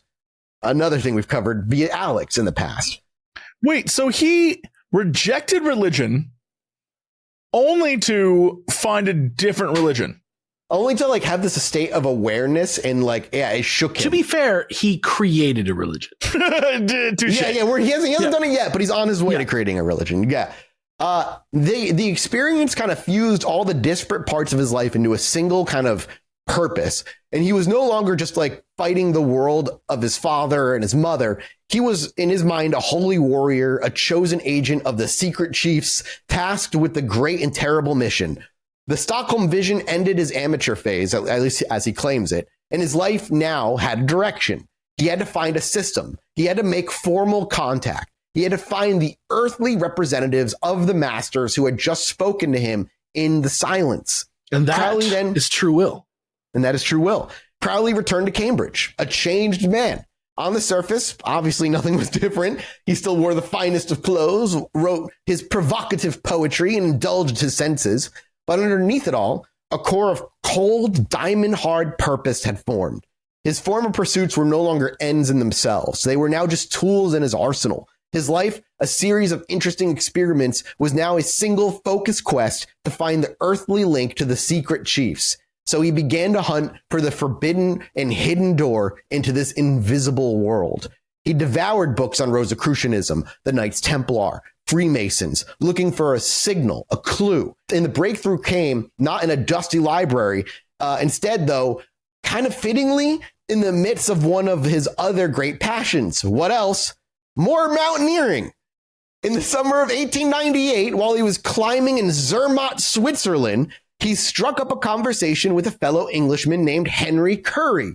They started talking about chemistry, and Crowley, never one for modesty, likely began boasting about his alchemical experiments. Curry was intrigued, and he mentioned he knew another chemist in London who was also deeply interested in the esoteric side of science, a man named George Cecil Jones, which is such a fucking 1800s like fucking English name. It really is. I love it. This was the lead that Crowley was kind of waiting for. And so upon his return to London, he arranged a meeting. And George Cecil Jones was, in many ways, Crowley's complete opposite. Where Crowley was a flamboyant, wealthy, aristocratic rebel, Jones was a respectable, middle-class, and rather conventional industrial chemist. He was also a high-ranking member of the Societas Rosicruciana in Anglia, an older, more gentle and Christian mythical esoteric society reserved for high-ranking Freemasons. And he was a cautious, serious, but deeply knowledgeable about the occult. It's weird. All these weird little religious things, man. They're all just kind of. It amuses me to no end that magic is evil unless it's Jesus magic. Right. It just is so funny to me that it's like, no, this is good magic though. This is the fun magic. This has a different magic, okay. This has a different entire credo behind it. You know what I mean? Jesus magic. It's not about the magic. It's about the. It's about the Jesus. You're right. It's about the org. It's about the orgs. It's not about the scripture. I got no. Like Jesus seems like a pretty chill dude. Like Jesus is the Bible is fucking cool. He seems chill as hell. Yeah, I think it's chill. Man, Jesus, I think Jesus would smoke weed. I think he would smoke weed and vibe. I feel like Jesus would be a partaker. It's the acts of man that are bad, not of course, not God. Yeah, this guy. So when we Sean Connery over here from Last Crusade. Penitent. At this point in history, Crowley is now 23 years old, and he is with all the arrogance and theatricality of everything he's done prior, and he's only 23. 23-year-olds are unbearable, so like I get it. I know. That's how unbearable. That's how old Bob Dylan was when he wrote "Like a Rolling Stone." Also, like the greatest American folk song of all time. That's like 6.5 minutes long. There's something pure about being 20. It's like some 23-year-old's fucking notebook fucking shit. It's like, I know, and I like know every word. It's like crazy. So, yeah, when Crowley did show up at this guy's doorstep, Jones was understandably wary of this guy because he's nothing like him. He saw the brilliance, the raw intellectual horsepower behind Crowley because Crowley was fucking smart, but he also saw the immense ego and the moral recklessness that he wore so proudly on his sleeves. Jones wasn't about to hand over the keys to his kingdom to this strange young man without a serious vetting process first. And so began Crowley's unofficial magical probation. For months, Jones tested him. He didn't teach him a single ritual or spell. He just gave him a reading list, directing him to the foundational and often driest texts of mysticism. He was testing his seriousness, his commitment, his intellect, and one of the books on that list would hit Crowley like a bolt of lightning. It was a short, dense, mystical work by an 18th century German author named Karl von Eckartshausen, titled The Cloud Upon the Sanctuary. This book wasn't a grimoire of spells. It was a philosophical text that laid out a radical idea that behind all the visible external religions and mystical orders of the world, there exists a single, secret, and truly illuminated inner circle of adepts. This secret church, as he called it, was made up of beings who had achieved true spiritual enlightenment and who guided the evolution of humanity from a hidden plane. This shit is D&D fodder. It's the best. It's literally the plot of The Invisibles. It all very true. Reading these words for Crowley was like an electric shock of confirmation that this was it.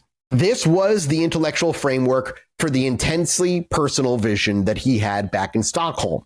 Von Eckartshausen was describing his secret chiefs. The book proved to him that this experience wasn't a delusion, that it was contact with a real, if hidden, spiritual order, and it meant that an earthly organization that served as the outer court, quote unquote, to this inner circle had to exist.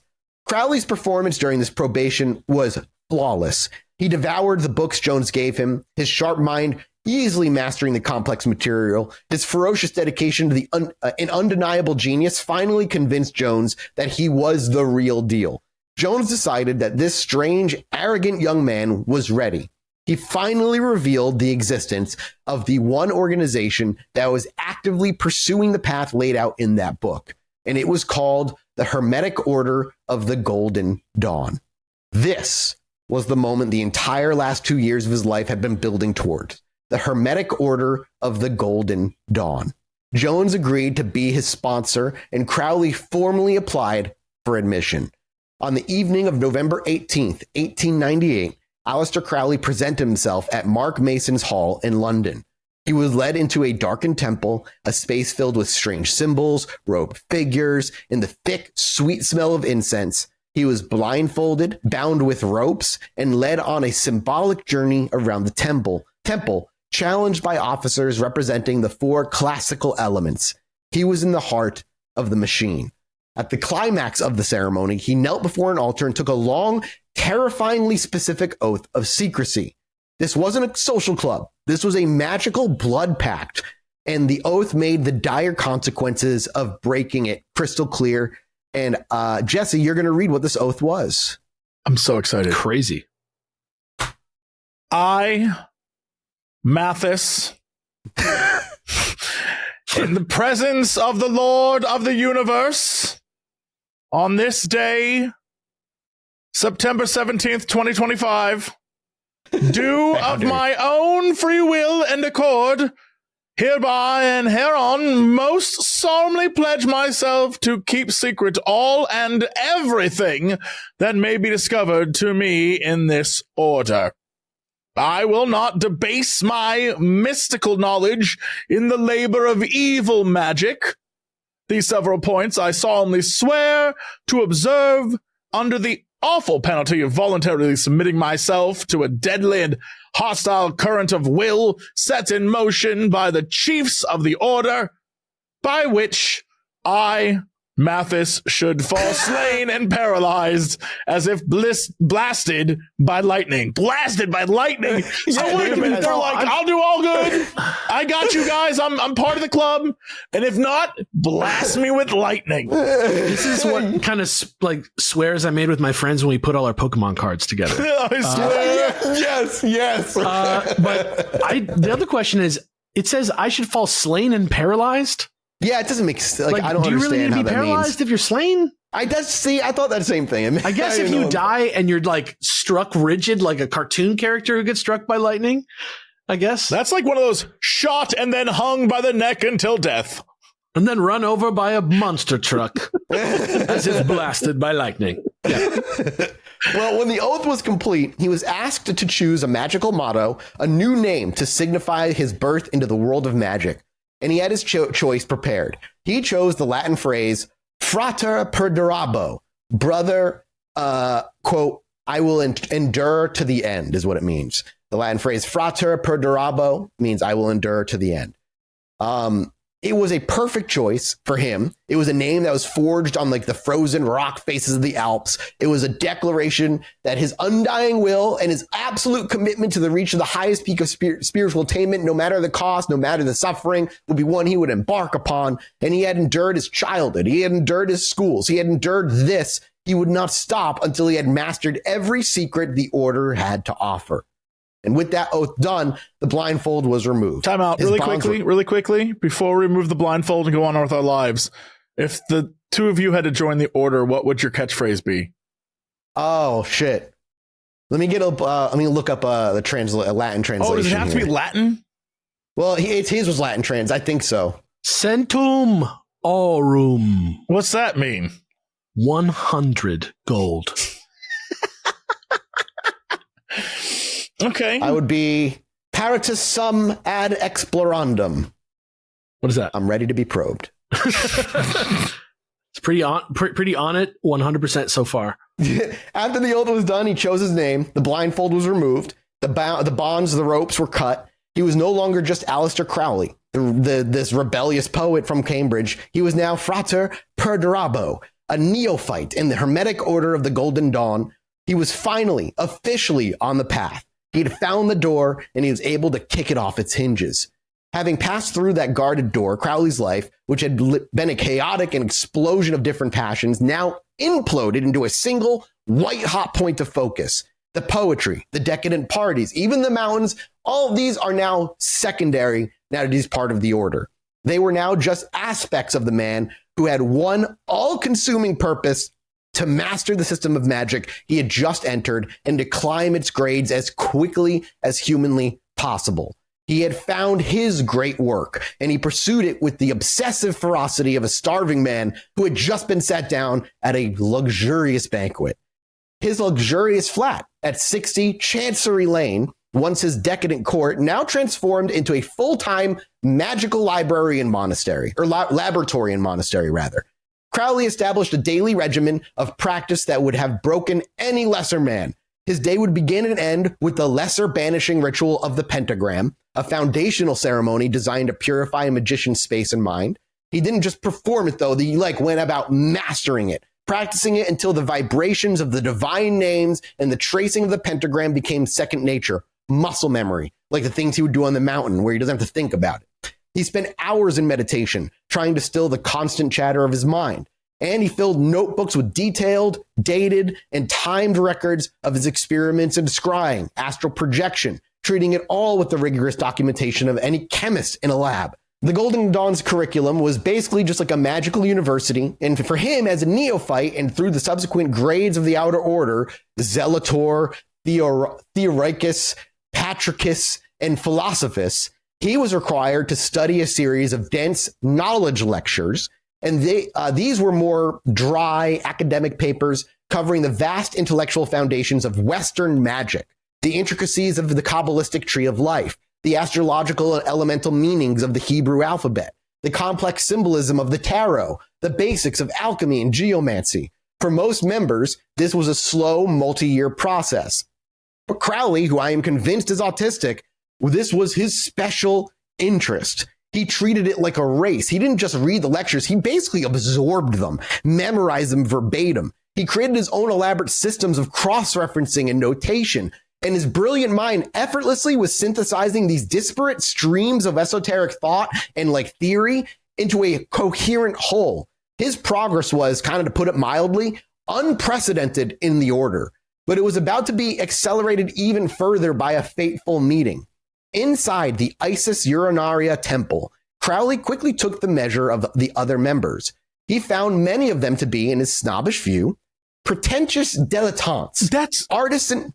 Yep. Oh, no, that's exactly what I was thinking is because what you're saying about this guy, he sounds like he 100% is in. I don't know if he believes it, but he's like, he loves it. It's like me when I find the lore of a fantasy series or a sci-fi thing, and I must know everything, and I will deep dive it to an extent that is ridiculous, and then I'll be like, glad I know all that. And I feel like he has that, where he is obsessed with this all, and he loves everything about it. Even if he doesn't like believe it as a thing, he loves the thing it is, and he's super into it. And everyone else, I was like, I bet eventually he's going to find out that everyone else involved is kind of like a rich dude looking for some social fun.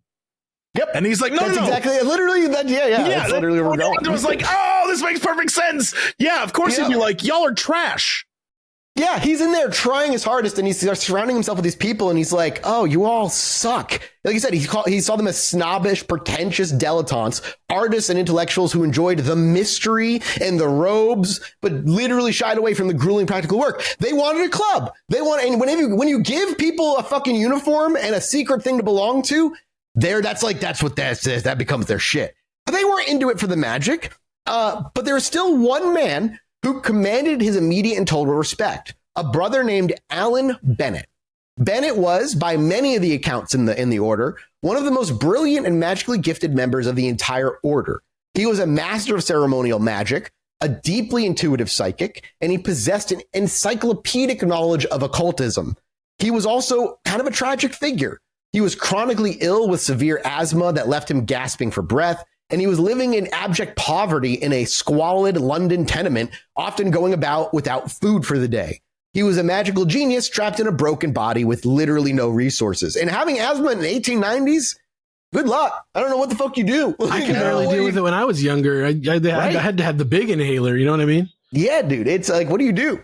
Well, Crowley, the wealthy aristocrat with a hunger for knowledge equally as strong as this other guy's, saw an opportunity. Recognizing Bennett's genius instantly, he made a proposition. He invited Bennett to move out of his slum and into his own luxurious flat on Chancery Lane. Crowley would become his patron. He would provide food, shelter, medicine, and all the resources Bennett needed to live and work in comfort. In return, Bennett would become Crowley's private tutor. Their partnership would change the course of Crowley's life yet again. His flat became a 24/7 magical boot camp. Bennett was a notoriously demanding teacher. He drilled Crowley relentlessly on the minutiae of the Kabbalistic correspondences. He corrected his ritual technique with painstaking precision. He guided him through advanced meditations and taught him practical magical techniques that were far beyond the scope of the outer order curriculum. Thanks to Bennett's intensive one-on-one tutelage, Crowley wasn't just learning the Golden Dawn system. He was mainlining this shit like a drug, getting a masterclass from one of its most advanced practitioners he could find. Like, he got exactly what he wanted, man. He got a literal teacher that just, and I can see him getting corrected and like little minutiae and him loving it. Him just like soaking in, wanting to master it, not feeling getting annoyed. Himself getting better, sort of. Yes, exactly. Like when I play a fighting game and I get better at the fighting game. It's like that. This period also exposed Crowley to a whole new world of thought. Bennett was a serious student of Eastern philosophy, particularly Buddhism, one of the first Englishmen to publicly declare himself a Buddhist. He introduced Crowley to the concepts of meditation, mindfulness, and the yogic philosophies that would become a massive part of his spiritual toolkit years later. This intense period of shared work is one of the few times in his life that Crowley seems to have formed a genuine, mutual, respectful friendship with somebody. He admired Bennett's brilliant mind and his resilience, and Bennett seems to have been genuinely fond of his strange, arrogant, but ferociously dedicated student. And Alex, I'm going to have you read this bit right out of Crowley's autobiography about how he felt about him. For the first time since my father's death, I had found a man who could command my respect. So great was my reverence for his learning and for his magical power, that I was ready to sit at his feet as a disciple.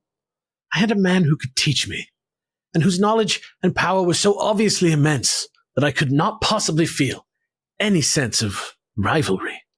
And that lack of rivalry with Bennett was key. But while Crowley was in awe of his teacher, his rapid progress and blatant arrogance were starting to cause serious friction with the rest of the London Temple. He made zero effort to hide the fact that he considered most of them to be his intellectual inferiors. He was open and scandalous personal life, again, living drunken and having a lot of sex, combined with his almost inhuman rate of advancement, began to kind of alarm the more conservative, established members of the order. The quiet, respectable mystics of the Isis Urania Temple were beginning to realize they had a magical prodigy in their midst. And they were also beginning to suspect he was also a monster. By the end of 1899, after just over a year of ferocious, obsessive work, Aleister Crowley had done what most members do in a decade. He'd completely mastered the curriculum of the Outer Order. He'd passed every exam, memorized every lecture, perfected every ritual. In his own mind and by the Order's own rules, he was more than qualified for the next great step, initiation into the secretive and powerful Second Order. With this, you have to understand, the Second Order wasn't just like another promotion. The Outer Order was basically a magical grammar school. It was all theory. It gave you the vocabulary, the symbols, and the basis of techniques. But the Second Order was where the real magic happened. This was the inner circle of adepts. This was where they taught you how to invoke gods, how to evoke spirits into visible appearance, how to consecrate powerful talismans, and how to actually travel on the astral planes. Gaining entry was the entire goal of the Outer Order. It meant you were no longer just a student, you were a recognized adept. But admission wasn't automatic. You had to pass the difficult exams, which Crowley, as I said, of course, aced. But then you had to pass the final one, a subjective hurdle. You had to be deemed morally and spiritually fit by the leaders of your temple. Yikes. Yeah. And it was at this final hurdle that Crowley's ambition slammed headfirst into a brick wall named William Butler Yeats. The leadership council of the Isis Urania Temple, with Yeats as its most influential voice, formally met to consider the advancement of Aleister Crowley, or known to the church, Frater Perdurabo, and the verdict was a resounding no. They refused. He did not get promoted. Their reasoning was a laundry list of everything Crowley was. They pointed to his scandalous personal life, especially his open bisexuality at this point, which they felt was immoral and brought the secretive order into disrepute. They distrusted his motives, seeing his relentless ambition not as a spiritual quest, but as an egotistical hunger for power. They were deeply suspicious of his relationship with Alan Bennett, seeing it as a backdoor deal to get secret knowledge before he was ready. But most of all, they disagreed with his entire approach to magic. Yeats, in particular, was horrified by Crowley's scientific results-oriented methods. Yeats was a mystic. He believed magic was a delicate, reverent art, a way of communing with the soul of the world. Crowley treated it like a form of spiritual engineering, a series of levers to be pulled to get the results you want. To Yeats, this was a dangerous and profane attitude that could only lead to disaster, like the dark side of the Force. He genuinely saw Crowley as a potential black magician, a force of spiritual corruption. The writer and Yeats biographer Richard Ellman actually sums up the poet's view on Crowley perfectly for Jesse to read. This comes from the second book that I mentioned. Yeats felt that Crowley's soul was in a tumultuous and chaotic state. He acknowledged his genius and his learning, but he distrusted his swaggering and insolent manner. He saw him as a demonic force, someone who was trying to overleap the eternal boundaries. The last thing Yeats wanted was to give such a man the keys to the kingdom. Like I said, he's insufferable, in a lot of ways. And you can imagine as well that this refusal did not sit well with Crowley, because he saw it as an intolerable insult. He was, in his mind, the most dedicated and accomplished student the order had ever seen. He had followed all the rules, passed all the tests. To be denied by this committee of what he called suburban visionaries and Tea Party occultists was a clear act of jealousy on their part. They weren't protecting the order. They were protecting their own petty authority from a man whose talent dwarfed their own. But Crowley was a master strategist. A direct fight with the entire London Council was a losing battle, so he made an end run. He decided to appeal to the highest court in their world, the one man with absolute authority over every member of the Golden Dawn, a man he had been carefully cultivating a relationship on the sides by himself from the very fucking beginning, a man by the name of Samuel Liddell MacGregor Mathers. Mathers was one of the 3 original founders of the Golden Dawn, and by 1900 was its sole undisputed leader. He was a brilliant, flamboyant, and deeply eccentric character, a master of historical fencing, a self-proclaimed Scottish Highlander, despite the fact that he was born in London, well, of course. A genuine genius of esoteric synthesis. He was the man who had translated the arcane documents and built the entire Golden Dawn system. And by this point, he was living in self-imposed exile in Paris, growing increasingly paranoid and resentful of the London Temple, which he felt was becoming too independent and disrespectful of his authority. Crowley had been playing the long game on the side, just in case things didn't go his way. He had been corresponding with Mathers directly, sending him flattering letters and progress reports, effectively bypassing the entire London leadership. Mathers, isolated and paranoid in Paris, just as we're right in January of 1900 now, was delighted. In Crowley, he didn't see a dangerous degenerate. He saw a fiercely loyal disciple, a magical prodigy who respected his authority in a way the Londoners no longer did. And Crowley was the perfect ally in Mathers' own simmering conflict with the Isis Urania Temple. So, in December of 1899, armed with his official rejection from London, Crowley traveled to Paris to plead his case directly to the master. It was a checkmate move in chess, essentially. He presented himself to Mathers as a loyal student being persecuted by a jealous and insubordinate clique.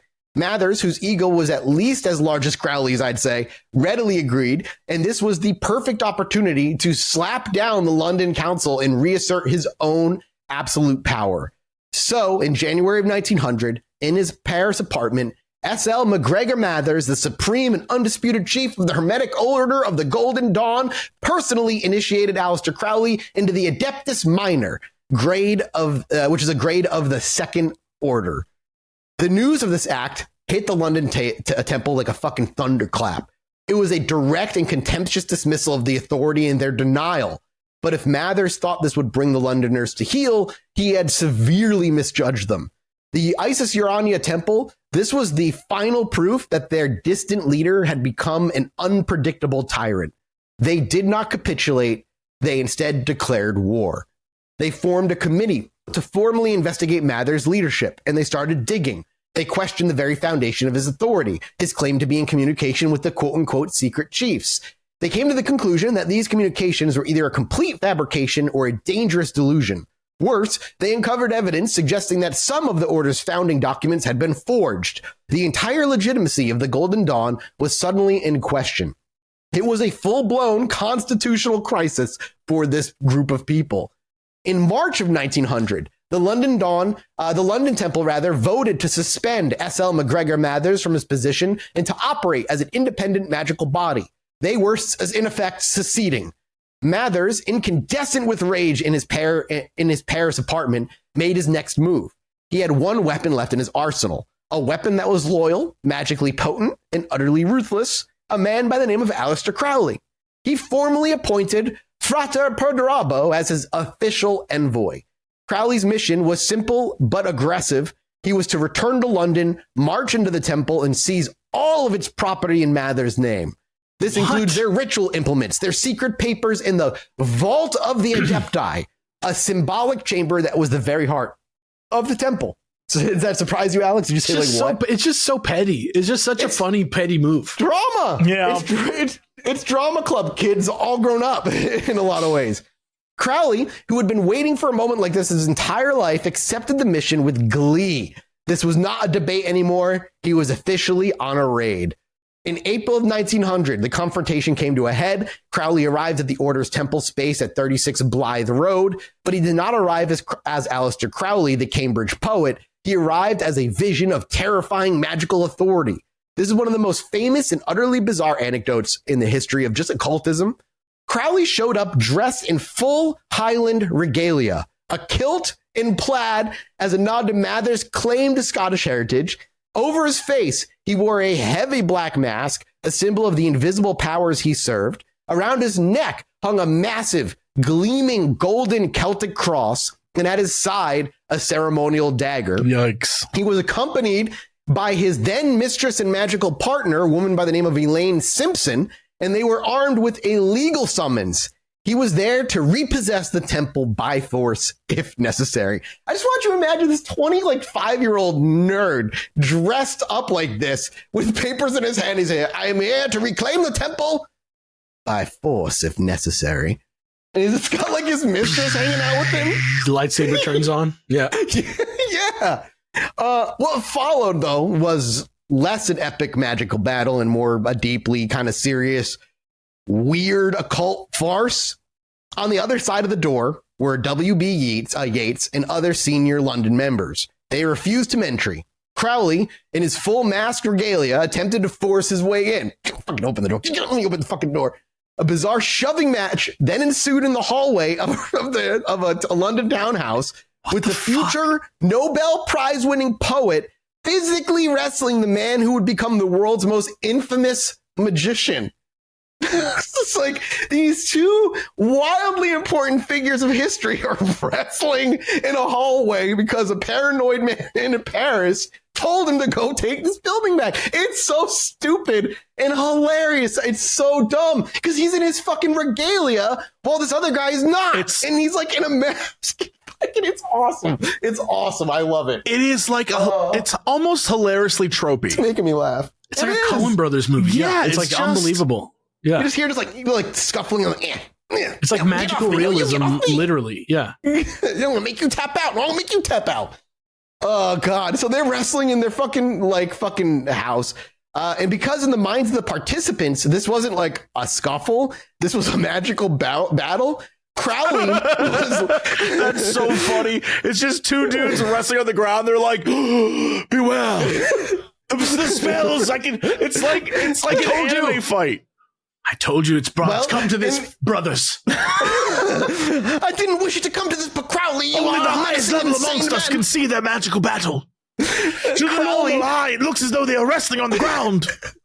But it's only because they're casting the magic so quickly that we cannot comprehend their powers. I can see the VFX brothers. The best part, though, is it wasn't a quiet wrestling because while they're wrestling, Crowley was launching what he called currents of wills at his opponents throughout it. Psychic attacks, demonic attacks, and curses designed to break their nerve. In his mind, he was a magical warrior laying siege to a fortress,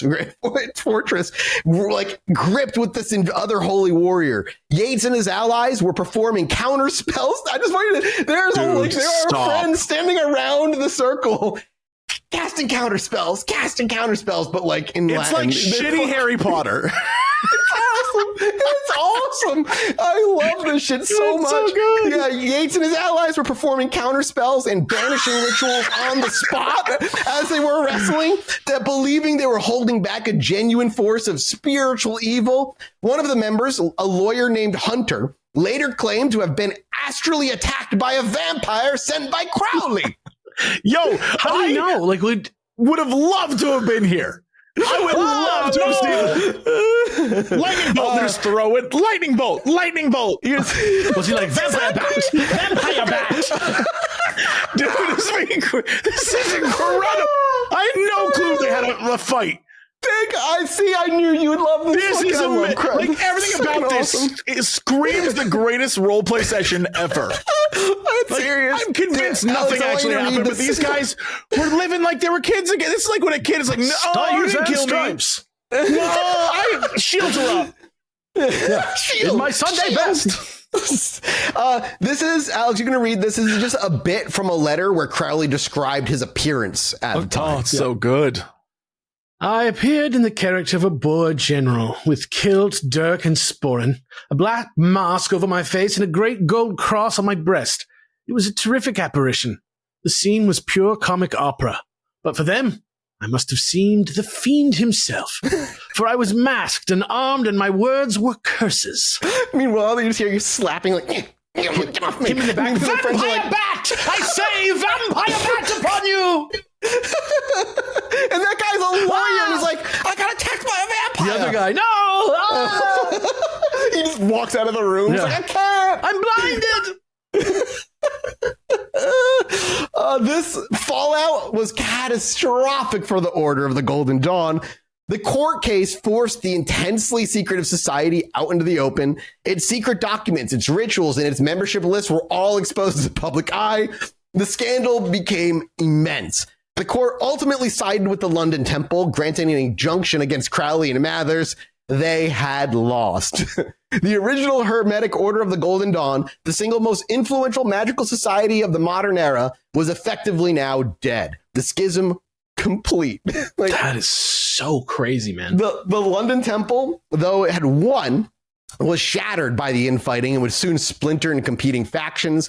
Mathers' authority was already broken, and Aleister Crowley, he was now a magical outcast. In less than 2 years, he had acted as the catalyst that brought the entire structure crashing down. He attacks and dethroned God. Like, more than once. He walks into this place, masters it all, and then is playing the side game with Mathers, and it's he's like, if I can't say this whole shit, all comes down. I'm bringing it all down. It's insane. It's fully psycho. He was expelled from the London group and had burned his bridges with the only master he'd ever respected. So he was now alone, without a teacher, without an order, but he was also free. He had mastered their system, seen its limitations, and then helped to destroy it. Now it was time to forge his own path. In the spring of 1900, he was a man reborn. At 25, he was fully, being the fully initiated adept, but he did not just sit in London and gloat after all was done. He did what he always did when faced with a new chapter. He went to the mountains. Gotta go. The London Order's gone. He just went for a climb, headed out, expedition. Love to see it. So he met up with his old climbing mentor, Oscar Eckenstein, and together they traveled to Mexico. This trip served a dual purpose. First, off to Mexico. First, it was a return to the forge. He needed to recalibrate, get away from the political squabbles of London and back to the brutal, honest reality of a rock face. He and Eckenstein made a series of daring climbs, summiting several of Mexico's volcanoes. It was a way of kind of recentering himself in the discipline of pure will. Second, and more importantly, though, Mexico became his first laboratory as an independent magician. Freedom from the rigid curriculum of the Golden Dawn, he began to experiment. He started a serious practical exploration of Enochian magic. This is the complex and famously dangerous system of angelic communication discovered by the Elizabethan magus Dr. John Dee. And to put it kind of simply, Enochian magic is like the high voltage, deep end of Western magic, of like the Western magical pool. The Golden Dawn had access to it, but they were very cautious. Crowley, now off the leash, decided to dive in head first. Fuck it. It was during this period of intense self-directed work that he solidified the plan for his great work. The seed had been planted by his former master Mathers, who had been translating a 15th century German manuscript called The Book of the Sacred Magic of Abrelin the Mage. And this was not just a grimoire of spells either. This was a book that laid out a single massive and incredibly arduous ritual designed to achieve the ultimate goal of all Western magic, the knowledge and conversation of the Holy Guardian Angel. Confused? No, it almost seems like the plot to Final Fantasy Tactics at this point. Yeah, I'm there. Sure. It's just at this point I've dissociated from it being reality, right? Like it's for sure. Yeah, now we're just in Treehouse Games territory. Yeah, the minute you gave me an epic battle. Oh, man, when the kids from the next neighborhood over came over and they had a neighborhood war. The only thing missing was them using Nerf. Yeah, other than that, it's vampire bat. It's on my eyes. I know it. To understand what Crowley did next, you have to understand the Holy Guardian Angel, or HGA for short. This isn't an angel in the Christian sense with wings and a halo. It is essentially your own higher self, your divine genius, the silent, perfect inner divinity that is your true identity. Some call it, like in more modern times, like the Christ consciousness or the source or whatever you want to call it. According to the Abralim text, every person has one, but our mundane consciousness is too cluttered with noise and desire to hear its voice. The goal of the Aberline operation is to purify your entire being so completely that you can finally meet and communicate directly with this inner God. It is, in effect, the attainment of personal enlightenment. That's really what he's talking about here. Sure, just in like the goofiest way imaginable. Yes, the dorkiest, magical way possible, instead of talking about like fucking This guy would have been a great DM. Yes, and insufferable, because he'd be great to start, but then he'd be a like rules lawyer DM. Yeah. But then he'd have his own Deus Ex Machina character that would have to keep coming in and like saving the day. That kind of happens in this story several times, I would say. yeah, it kind of does. But the Aberline process is a brutal ordeal. The ritual requires the magician to completely withdraw from the world for 6 months. They have to live in a specially prepared house with a terrace for invocations and a private temple space. And for those 6 months are spent in progressively more intense periods of prayer, purification, and meditation. It's a it is a full-time job of spiritual devotion, which is why somebody who's rich as fuck, who has all the time in the world on their hands, can do it. Question. Is this a known thing, or is this what he said he had to do? Oh, this is a known thing. Like, this is a thing that like is a thing. Like, if you're asking if he made this up, he didn't make this up. Like there's writing 6 months. Does it say this is what you need to do? Yes. All right. I'm always a little wary when he's like, in my mind, I need 6 months by myself. Yeah. Oh no, for sure. Well, okay. So here's the thing. Like, well, we're talking about what it requires. Like, obviously, whether he did actually go for 6 months. Yeah, I don't know. I would say it's not impossible, though, living and growing up in the house that he did. That was like devoid of everything and not allowed to intermingle with the world. I could see somebody like him having the ability to do that.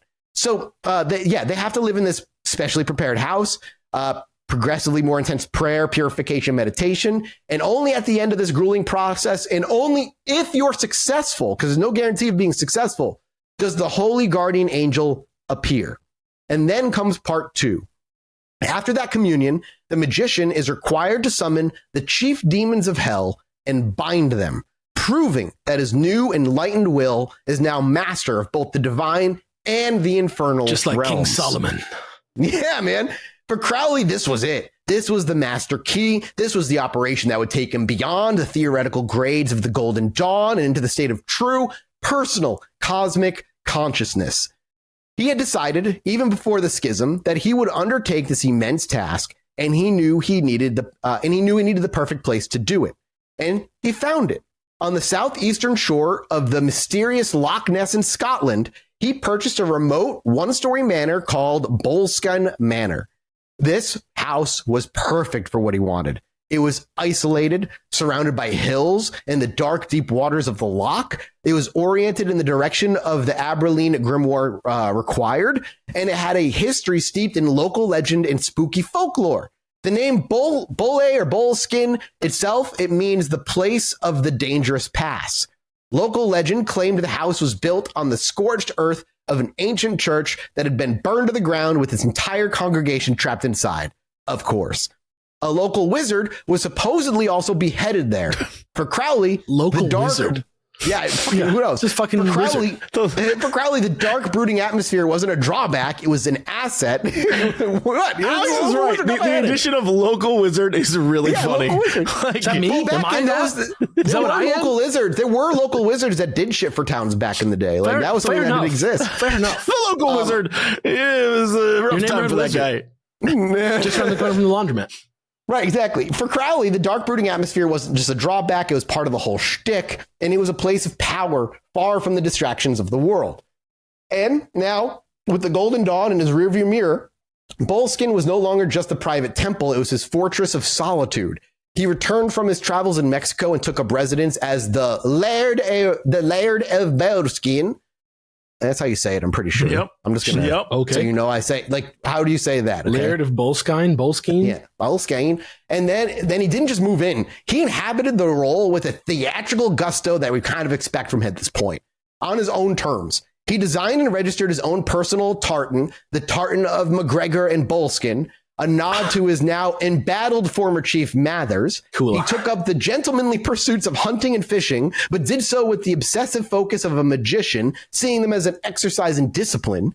He quickly became a bizarre and unsettling presence for the famously taciturn locals in the nearby village of Foyers, and they saw a wealthy, eccentric Englishman with strange visitors and even stranger habits, and a mythology quickly began to grow around him from the locals. But the layered lifestyle was just the external performance. The true work was happening inside. He immediately began converting Boleskine into a dedicated magical temple, meticulously following the instructions laid out in the Abilene book. He constructed an oratory, the main temple space with a door opening to the north. The book required a terrace covered in fine river sand where the spirits would be summoned to appear. Crowley built one overlooking the vast, dark, and famously deep waters of Loch Ness. And with the physical space prepared, he began the operation itself. And it's crucial to understand what a monumental act of self-discipline this was, especially for a man like Crowley. The Abilene workings demand a life of almost monastic austerity. He was required to be celibate. He had to follow specific dietary laws. He was to have no business or social dealings that weren't absolutely necessary. His days were structured by a series of escalating prayers and invocations from sunrise to sunset. It was a complete and total withdrawal from the world, a 6-month-long walking meditation designed to purify the soul until it was a perfect mirror, ready to reflect the light of its own inner divinity. And for a time, Crowley was a model of devotion, throwing himself into the grueling schedule with the same iron will he'd applied to climbing mountains. But as the operation progressed, the house started to get weird. According to Crowley, the magical forces he was summoning were so powerful that they began to, quote-unquote, slop over from the controlled environment of the temple into the surrounding world. The dark reputation of Boleskine began to earn its keep. This is where the legend of Crowley at Boleskine truly kind of takes off, with a series of anecdotes that are impossible to verify, but essential to the myth. He claimed the spirits he was invoking were notoriously difficult to banish, and they started causing chaos. A local workman he employed suddenly went mad. His lodgekeeper, a lifelong lodgekeeper, fell into a mysterious, violent delirium. The most famous story involves a local butcher. Crowley, irritated with the man for sending him the wrong cut of meat, supposedly scribbled a few demonic names from the Abilene text on the back of the bill before sending it back. The butcher, upon receiving it, accidentally severed his own femoral artery with a cleaver and bled to death. Whoa! Crowley, far from being horrified by these events, took a perverse pride in them. He saw them as objective proof that his magic was real and immensely powerful, that he was unleashing forces that were warping the very fabric of reality around his remote Scottish estate. And Alex, you're going to read this quote from Crowley about the Abilene workings themselves. The magical forces which I had called into action are still flowing, and will continue to do so for all I know to the contrary. The spirits which I had called up got out of hand. One of the keepers went mad and tried to kill me. The workmen on the estate all threw up their jobs, and I, who was responsible for all this, what of me? Well, I am Aleister Crowley. And that's a moment where I'm like, you're insufferable. You're insufferable. But then, just as he was reaching the most intense phases of this epic 6-month ordeal, he stopped. He abandoned the great work. The reason was a pull from his old life. A pair of con artists, a husband and wife team known as the Horos, had emerged in Paris claiming to be the true leaders of the Rosicrucian order and using materials they had likely stolen or copied from MacGregor Mathers. Mathers embroiled in a legal and magical battle to expose them. He was now in a panic. He saw the Horos not just as charlatans, but as powerful black magicians who were attacking him on the astral plane, sending vampires and other demonic entities to assault him and his wife. And I don't know why vampires are the go-to, like, astral, them. The spiritual vampire, the ones that like suck your spirit. Yeah, psychic vampires. It's just not vampires. It's not something I can shoot out of my hands. No, they summon them in the astral plane. Yeah, it's just vampires. Like, it's just so funny. So in Mather's desperation, he summoned his most powerful and loyal student to Paris to help him fight this new war. Crowley was faced with a choice: stay in isolation at Boleskine and complete the most important spiritual quest of his life, or return to the world of intrigue and magical combat to aid the master. Like Luke He's still Skywalker, respected. dude. It is like Luke Skywalker, dude. Oh, what is he going to do? In a decision he later would come to regret, he chose the latter. He packed his bags, left like Boleskine, and went to Paris, just like Luke Skywalker did. Remember when Luke was fighting Vader and he threw a vampire at him? That shit was fire. Yeah. There was a vampire there for sure. Yeah, he got his hand cut off, and he looked up at him and just was like, vampire! And that was it. He just shot vampire psychic energy. I'll never be a vampire like you! Turned out it was just a clone of the vampire, but... Hey, we never know. According to occult theory, and certainly according to Crowley's own personal mythology, this was a catastrophic mistake. He had spent months invoking the most powerful forces of the spirit world, including the chief demons of hell, and the entire point of the 6 month process was to first achieve communion with the holy guardian angel, and then, armed with that divine authority, confront and master those demonic forces. By abandoning the operation halfway through, he effectively kicked down the door to hell and just was like, man, fuck it, and walked away, leaving it swinging wide open. He had, in magical terms, made a huge mess. The legend goes that the unbalanced forces he had unleashed remained tied to him and to Boleskine House itself for years to come, causing chaos and tragedy wherever they touched. He had knocked on the door of God, but had walked away before getting an answer, leaving a host of demons waiting at the foyer. Crowley arrived in Paris and threw himself into the fray. The conflict was fought on two fronts. In the mundane world, in messy legal battles, probably the most real version of the fight, with Mather suing the Horos to expose them as frauds, and in the magical world, it was in their minds, a life and death struggle. Crowley and Mathers would spend their nights performing elaborate banishing rituals, constructing talismans for protection, and launching their own currents of will back at the enemies, which I imagine included vampires. This is the most Professor X shit I've ever heard, where it's just like, you hold your hand out, and it's like, I'm battling you right now. I must return and help my friends. No! Gene! Scott! No! Eric! Why?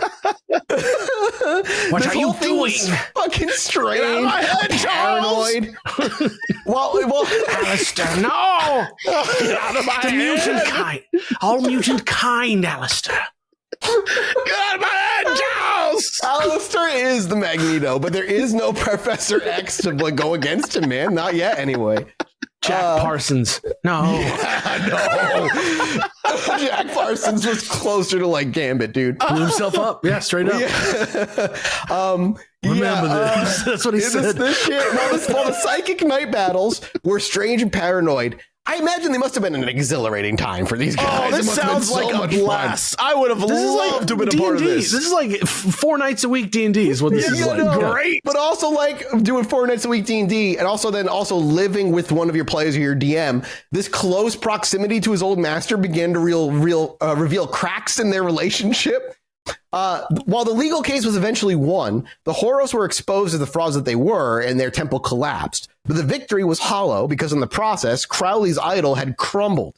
He had come to Paris to serve the magical genius he revered, and he left seeing Mathers as a flawed, arrogant, and deeply paranoid man. The final break was just a swift one at the end. The exact details are disputed, but the core of the story is that Mathers, in a fit of paranoia, turned on his most loyal student. He accused Crowley of being a secret agent for the secret chiefs sent to usurp his own divine authority. And he claimed Crowley was also a black magician trying to seize control of the order for himself.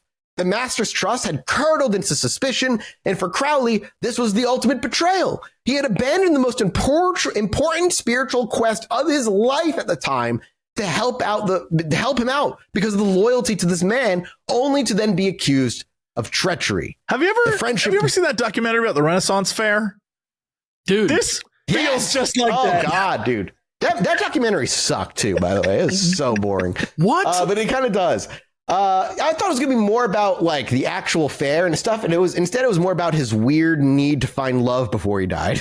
Yeah. And a guy who's really fucking good at selling snacks. Yeah. Very good at selling snacks. With this final bit, the friendship was over. In a dramatic confrontation, Crowley then formally renounced his allegiance, his last tie to the Golden Dawn severed, and now he was fully on his own. And a man with no master, no order, and a fortune to burn does not stay in one place for long. The next couple of years were a whirlwind of relentless travel, very much a kind of find yourself journey for a man who already believed he was a god. He wandered, he climbed, he wrote, and then in the summer of 1903, he did something completely insane. He got married. Like normal style? Yeah, the woman was Rose Kelly, the sister of his friend, the painter Gerald Kelly. Yeah, of course. Where else is he going to meet her? No, he's not going to meet anybody outside of his small friendship circle. Rose was a young widow, and her family was pressuring her into an arranged marriage that she dreaded. Crowley, hearing of her plight, decided he'd intervene. But he didn't just offer advice. In a move of pure theatrical willfulness, he proposed to her himself. There was no romance, there was no courtship. As Crowley tells it, he married her almost as a strategic move, an act of chivalry to save her from an unhappy fate. It was an act of his will, a demonstration that he could bend reality to his desires. Rose, seeing a way out, accepted. They were married within days, and it was a marriage of convenience between two virtual strangers, which was a bizarrely pragmatic arrangement that would accidentally lead to the birth of a new religion. Well, of course. Their honeymoon was an extended tour of the world. One of their first major stops was Ceylon, which is modern-day Sri Lanka. And there, by a remarkable coincidence, Crowley was reunited with his first great magical teacher, Alan Bennett, the guy he took in who was like poor and just kind of hung out in his apartment. Bennett, his health was still failing, had gone east and been ordained a Buddhist monk because he was also the first Western Buddhist that kind of announced himself as such. Crowley decided to stay. For several months, he put his ceremonial magic aside, and under Bennett's expert guidance, he went through and put himself through the brutal discipline of yoga and Buddhist meditation. He learned to control his breath, to silence his thoughts, and to push his consciousness into states he had never experienced before. He was adding the profound mind mastery techniques of the East to his already formidable arsenal of Western magic. And after their time there, Rose and Aleister resumed their travels. By early 1904, the newly married, yoga-trained, masterless magician and his young wife found themselves in Cairo, Egypt. He believed he was in control of his destiny, planning his next adventure. He had no idea he'd been led there, that he was about to become a scribe, and that the entire purpose of his life was about to be revealed to him in a hotel room by the Nile. Once settled in their Cairo apartment, Crowley was eager to get back to his own work, and to ease back into it, he decided to perform a relatively simple ritual. He told Rose he would perform an invocation to, quote, show her the sylphs. These were elemental air spirits. For him, this was a fairly basic piece of magic, a kind of parlor trick to impress the new wife, who up to this point had shown zero interest or aptitude for any of the occult at all. He set up a makeshift temple. He set up a makeshift temple and began, but something unexpected happened. The sylphs never showed up. Instead, his wife, Rose, began to act very strangely. She seemed to slip into a trance, a state of consciousness completely alien to her normal, rather social personality. And she began to repeat a single cryptic phrase over and over again. They are waiting for you. Crowley, I guess to put it mildly, was annoyed. He saw this as a hysterical fit. Maybe his wife, bored of being ignored while he chanted in a corner, was just trying to get his attention by mimicking what she thought a magical experience should look like. He ignored her, but she was insistent. He is waiting for you. She'd correct. And the being who was waiting was a specific, singular he. Crowley, the master magician, the adept who had battled Yeats and Mathers, was not about to be taken in by what he assumed was his wife's fantasy.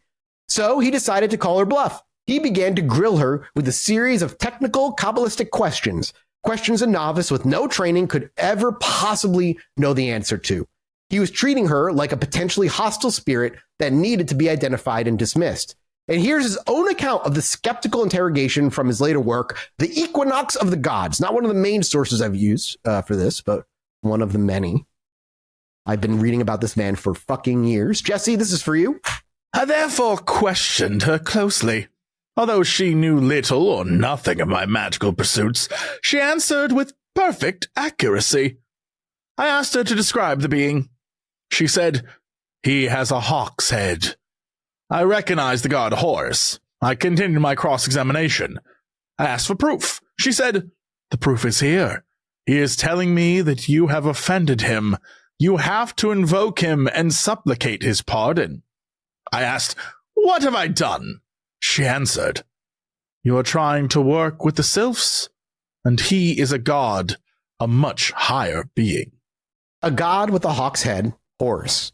Rose, who knew nothing of the Egyptian pantheon beyond what a tourist might see, had identified a specific form of the god, and she had correctly identified that trying to conjure elemental spirits in the presence of a god was a grave magical faux pas.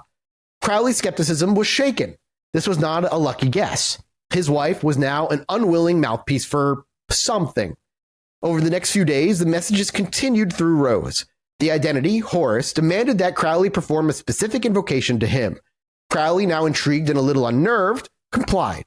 On March 20th, he performed the ritual. During the ceremony, he claimed to feel a powerful electric presence, a force of immense power and intelligence. He, according to him, had made contact. But the entity wanted more.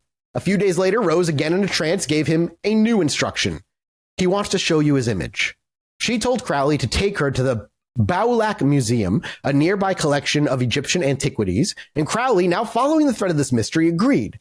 They went to the museum. He let Rose lead the way, assuming she'd take him to one of the grand famous statues of Horus, but instead, she walked him straight past all of them, through several galleries, moving with a strange, dreamlike purpose. She finally stopped dead in front of a small, painted wooden funeral stele from the 26th dynasty. And it was a fairly minor artifact, one most tourists would barely glance at. The stele depicted a priest, a man named Ankh-Afnakhonsu, giving an offering to the hawk-headed god Rahu-Kruit, I think, a specific and powerful form of Horus. This was the image the entity wanted him to see. Crowley was impressed by the specificity, but he still needed one final, undeniable sign. He was a man who believed in signs and symbols, in cosmic coincidences that revealed the hidden machinery of the universe. He glanced at the small inventory card on the display case to see the museum's exit number for his particular stele. The number was what else but 666. The great beast's number, one that he was given early when he was but a child. This was the moment that shattered him.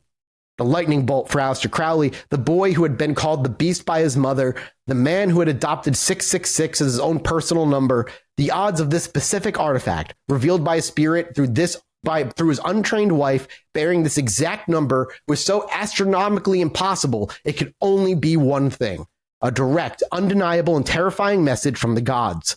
This was not a coincidence. This was a confirmation. He dubbed the artifact the Stele of Revealing. Very D&D name, by the way. Yeah. The Stele of Revealing. Jesse, you look skeptical. I mean, he's thinking about how similar this story sounds to a famous story that I told on the show called The Green Stone. Yeah, that's exactly what he's thinking of. Just like a week, maybe 2 weeks ago, I was watching this video on YouTube about are Labubus evil? And yeah, fair enough. And the girl who's doing the video, besides full on grifting, one of the things that came across was she's like, Labubus are demonic because they are associated with Pazuzu, which is just not a thing. They just sound similar. And the reason why Pazuzu is demonic is because in an episode of The Simpsons, they gave Maggie a Pazuzu like a Labubu. And so that's connected. And then Pazuzu, because Pazuzu's god was the demon god of the wind, that's demon, completely ignoring that Mesopotamian folklore is different from what. But anyway, then of course she goes, the guy who made Labubus was inspired by Norse mythology. And as you know, Norse gods are false gods, thus Labubus are demons. And it was this huge like mishmash of all ideologies. Norse gods are false gods? That's what she said. What the fuck superstition is that? That's weird. That's awesome. I love that. But it's like, okay, so taking all that of like, it's Norse, so it's evil. It was in The Simpsons, and they said it was evil. Demons. Demon is in the name of the demon god of the wind, so that's evil, right? All these different things, and like Pazuzu in modern culture is just because The Exorcist, right? Like that's right. It was just this like mismatch, and that's the same thing here. When I hear like they went to Egypt, and there he saw 666, which of course we all know is the beast. And an entirely different religion that played no role in this religion whatsoever. But as you know, they're all connected because the baddies love to hang out together. Some sort of Legion of Doom villainy of like anti-establishment religion of like, well, if you don't, it's actually, they're all together. And so you can put them all in one thing. It just seems hilariously perfectly fitting. Like, yes, of course, the Egyptians knew 666 was exactly correct.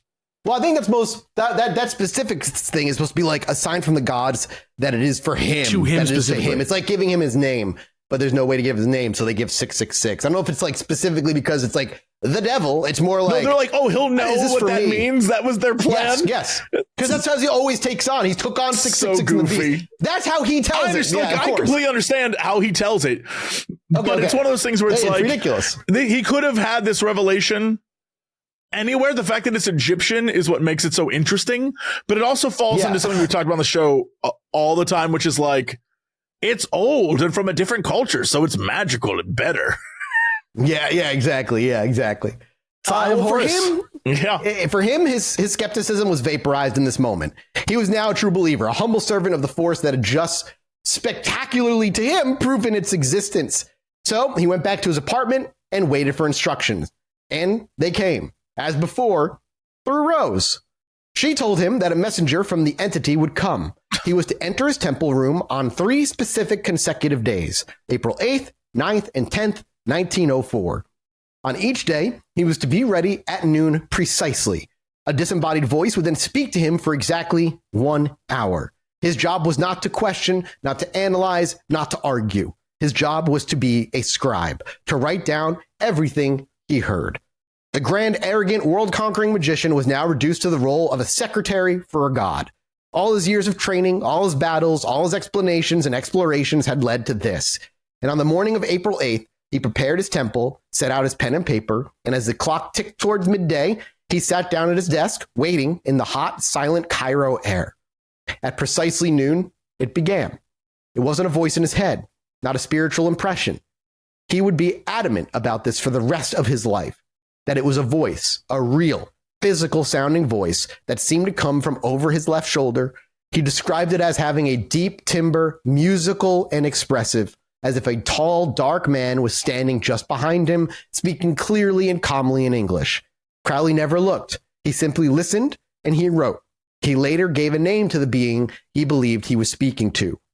Awas. I'm going to just copy paste it for you. So that's the name. That's the name that I recognize. Isn't that also from Pandora? Not Pandora. What is it called? That movie, the movie about the blue people. What? Avatar? Oh, Avatar. Awa. Yeah. Awa. Yeah, my Awa. That kind of thing is there. Yeah. Yeah, but this is different. I know it's different. All right. I know it's different. For exactly 1 hour, from noon to 1 p.m., the voice dictated. Crowley's hand flew across the page, trying to keep up. He was not an author. He was a conduit in this moment. At precisely 1 p.m., the voice stopped. The next April 9th, the same thing happened. And again on the third and final day, April 10th. 3 days, 3 hours, 1 book.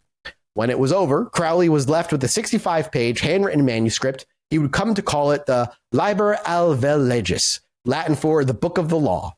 The book was divided into 3 short chapters, each one dictated by a different divine entity, each with its own unique voice and message.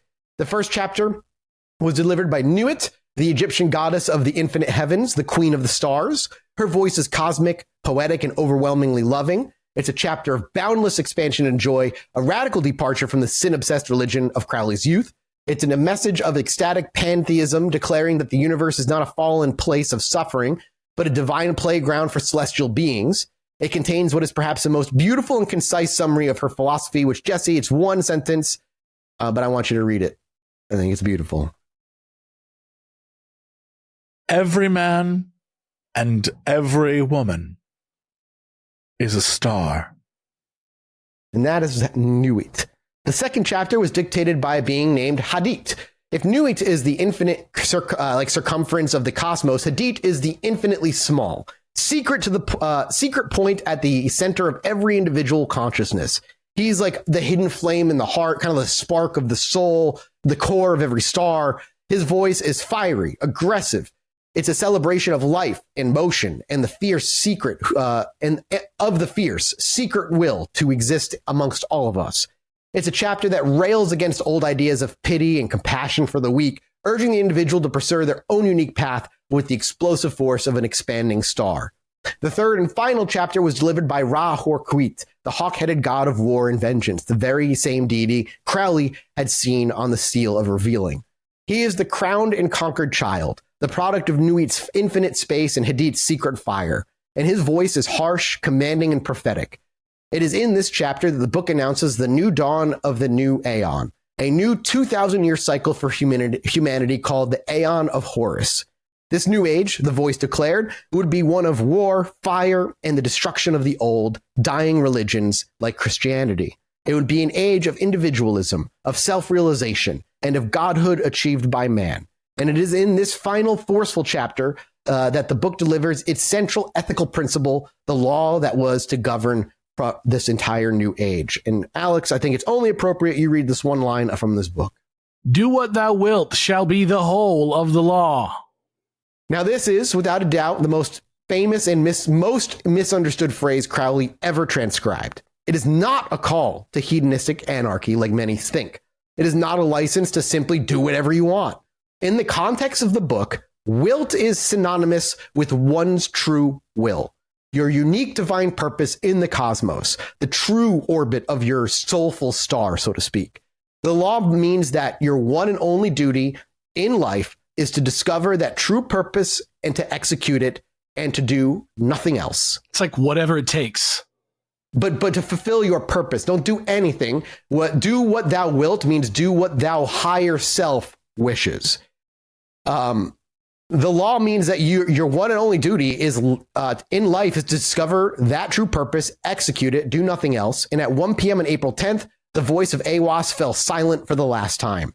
Crowley was left with the manuscript, a document that claimed to be nothing less than a new holy book for the next 2 millennia, with him as its unwilling prophet. So, what was his reaction to this monumental, world-altering revelation? He was actually terrified.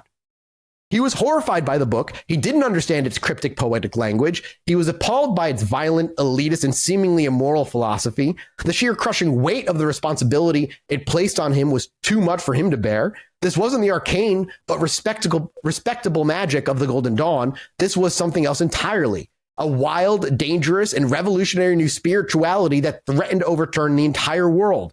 He was not ready to be its prophet. So he did what many have done when faced with a divine calling they don't want. He refused the call. He took the 65-page manuscript, the supposed key to a new aeon for humanity, and he put it away. For years, he would ignore its instructions, try to forget the voice he had heard in that Cairo hotel room, and attempt to go on with his life as if it never happened. He had received the word. He had been given the law.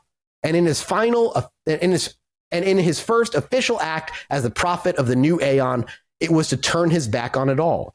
The great work of his life had just been handed to him, and he wanted absolutely nothing to do with it. And that is where we'll pick back up next week with Aleister Crowley, part 2, gentlemen. The book of the law, baby. Oh, yeah. I hope you all enjoyed. That felt so fucking good. I've been wanting to do this for so long. I had such a good time with this. I can't wait for episode 2. I'm already basically done with the script for episode 2. Hell yeah. I'm ready to go. Great. We're off to do a mini-sode over at patreon.com/ChilluminatiPod. Everybody, thank you guys so much for supporting us. Make sure you follow us wherever you are. Leave us a 5-star review wherever you are. And head over to the yeti.com/Chilluminati to buy some stickers. We appreciate you. We love you. Goodbye. Bye. Hello, everybody. Welcome back to the Chilluminati podcast. As always, I'm one of your hosts, Mike Martin, joined by the... I don't know who they are. There's 2. What? Terrence Hill and Bud Spencer. No. Neo and Trinity. No. I don't understand, and I probably never will. Let me just tell you right now that there's 2 Leon Kennedy and Claire Redfield. I'm telling you, I think he literally just looked up famous duos. Cheech and Chong. And has just been going through the list ever since. I'm trying to dig deep. Which one of you is Dick Powell? Me? Your name's Jesse Cox.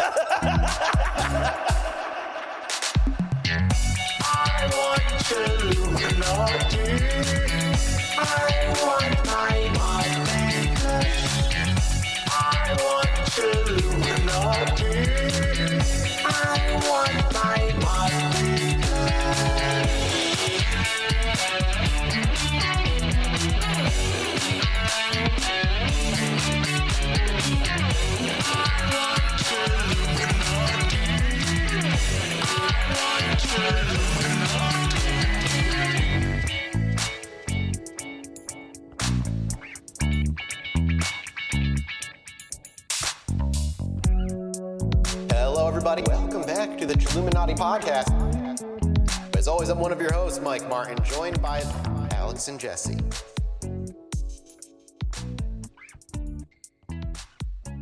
Like a shooting star across the sky that's actually a UFO.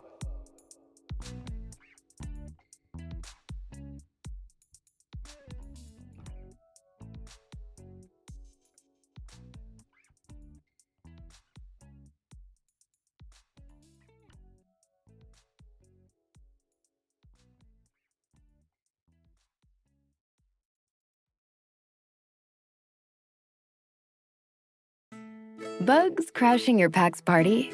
Whether they've got paws or sneakers, your pack deserves a home that's protected from pests. That's where Wondercide comes in. Plant-powered protection made with steam-distilled natural essential oils that actually work. It kills and repels fleas, ticks, mosquitoes, and ants without questionable ingredients or overpowering smells. Safe to use around kids and pets when used as directed, lab-proven to work fast, and proudly made in the USA. We offer sprays for pets, people, homes, and yards. Plus, spot-on treatments, collars, and even shampoos. Whatever your pack needs, we've got it covered. Founded by a pet parent looking for a better way to protect her dog Luna, Wondercide's now protected over 21 million lives and counting. You might have even seen us on Shark Tank. Go to Wondercide.com and use code WONDER20 for 20% off your first order. That's WONDER20 at Wondercide.com. Wondercide. Protect your pack with plant-powered Wondercide today. Are you someone who watches every true crime documentary the day that it releases and then find yourself always wanting to know more, Googling the timelines, red flags, and then falling into the social media rabbit hole? Well, I'm here to do all of that for you, bringing the facts, theories, and details that no one else is covering on my hit true crime podcast, Seriously with Annie Elise. Whether it's everything with the Idaho 4 case now that the documents are unsealed, or shocking cases you've never heard of, packed with love triangles, cults, and twists you won't see coming. With over 1 million downloads a week, I break it down for you just like your best friend would. Seriously with Annie Elise. New episodes drop every Monday and Thursday wherever you get your podcasts. Bugs crashing your pack's party? Whether they've got paws or sneakers, your pack deserves a home that's protected from pests. That's where Wondercide comes in. Plant-powered protection made with steam-distilled natural essential oils that actually work. It kills and repels fleas, ticks, mosquitoes, and ants without questionable ingredients or overpowering smells. Safe to use around kids and pets when used as directed, lab-proven to work fast, and proudly made in the USA. We offer sprays for pets, people, homes, and yards. Plus, spot-on treatments, collars, and even shampoos. Whatever your pack needs, we've got it covered. Founded by a pet parent looking for a better way to protect her dog Luna, Wondercide's now protected over 21 million lives and counting. You might have even seen us on Shark Tank. Go to Wondercide.com and use code WONDER20 for 20% off your first order. That's WONDER20 at Wondercide.com. Wondercide. Protect your pack with plant-powered Wondercide today.